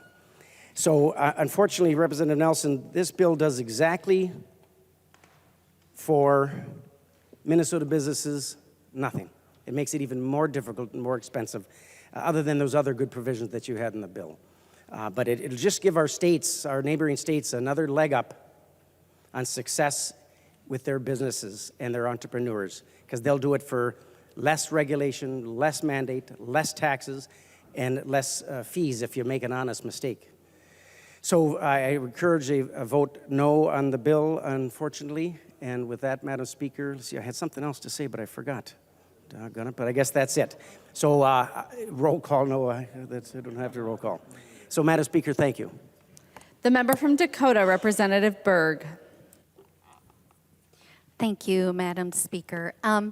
I want to thank everyone who made the tremendous work that we did for workers this session possible.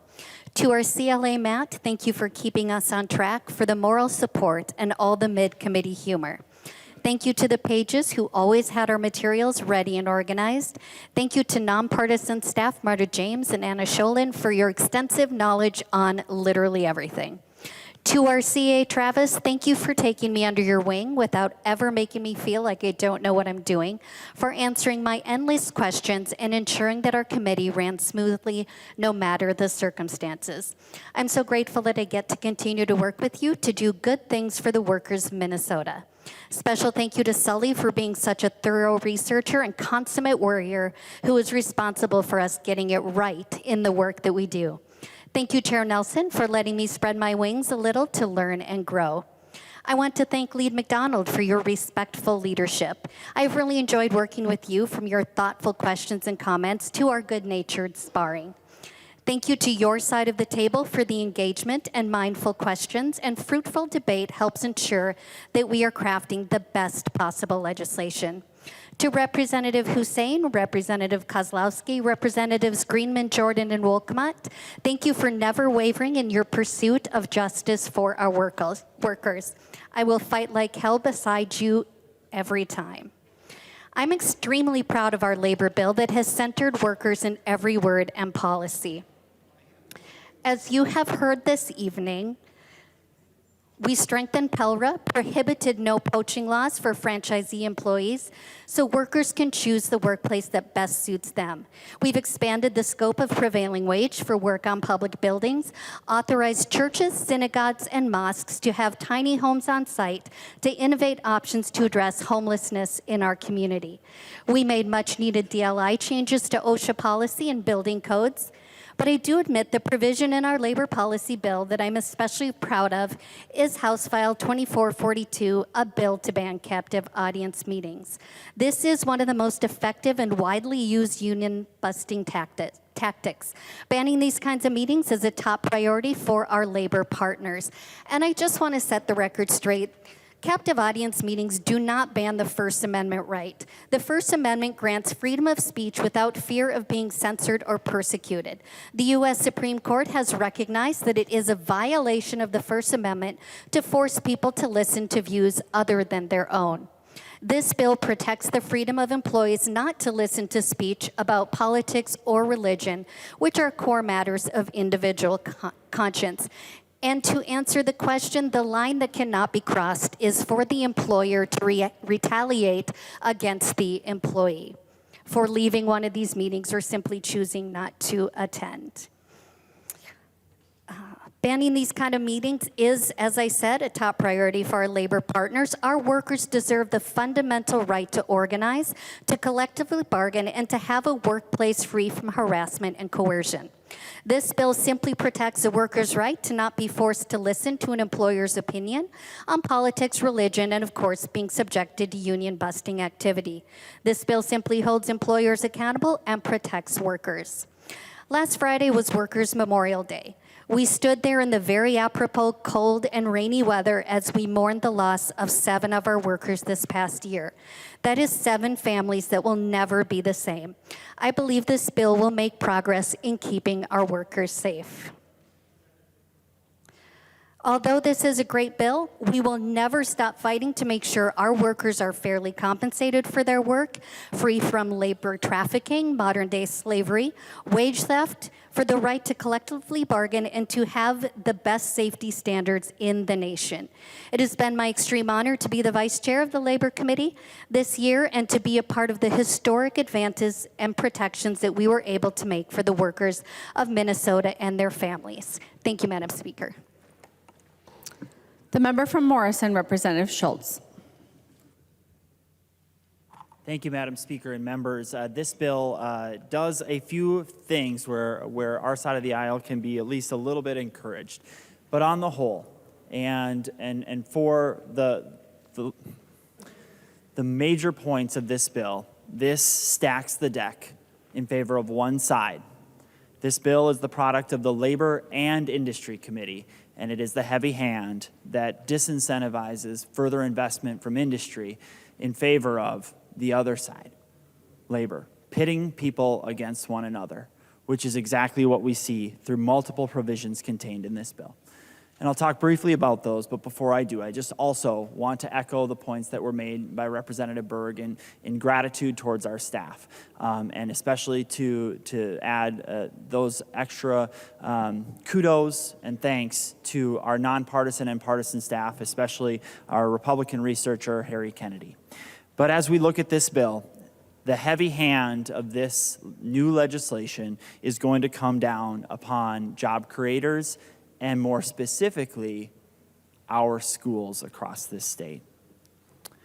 This bill could have taken more input. This bill could have taken the ideas and the thoughts and the concern of administrators, of school board members, of other interested educators in this state and done a better job to protect their rights and to protect their fiduciary responsibility to our state.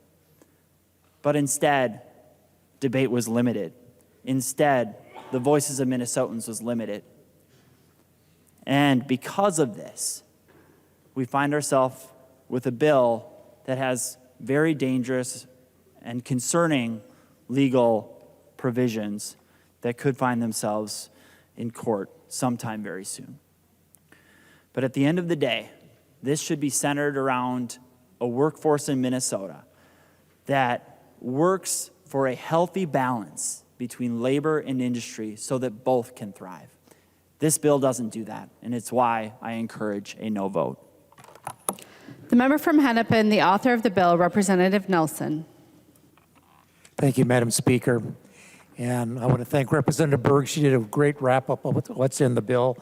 I just want to add one thing. When we spoke earlier about the exemptions from load controls, I misspoke.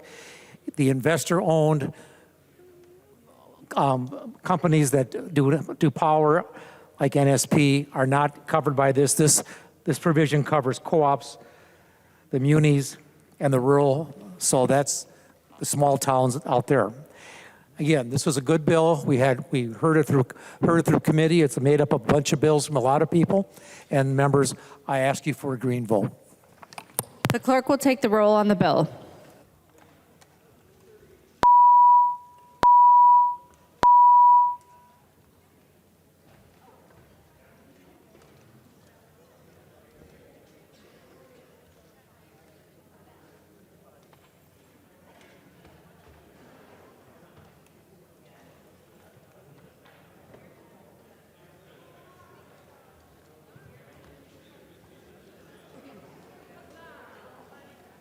The clerk will close the roll.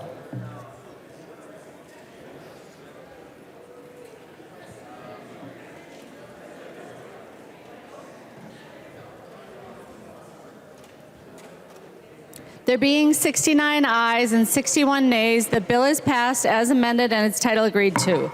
Motions and resolutions. There's copies of the non-controversial motions at the House desk and online. If there's no objection, we'll take action on these motions first.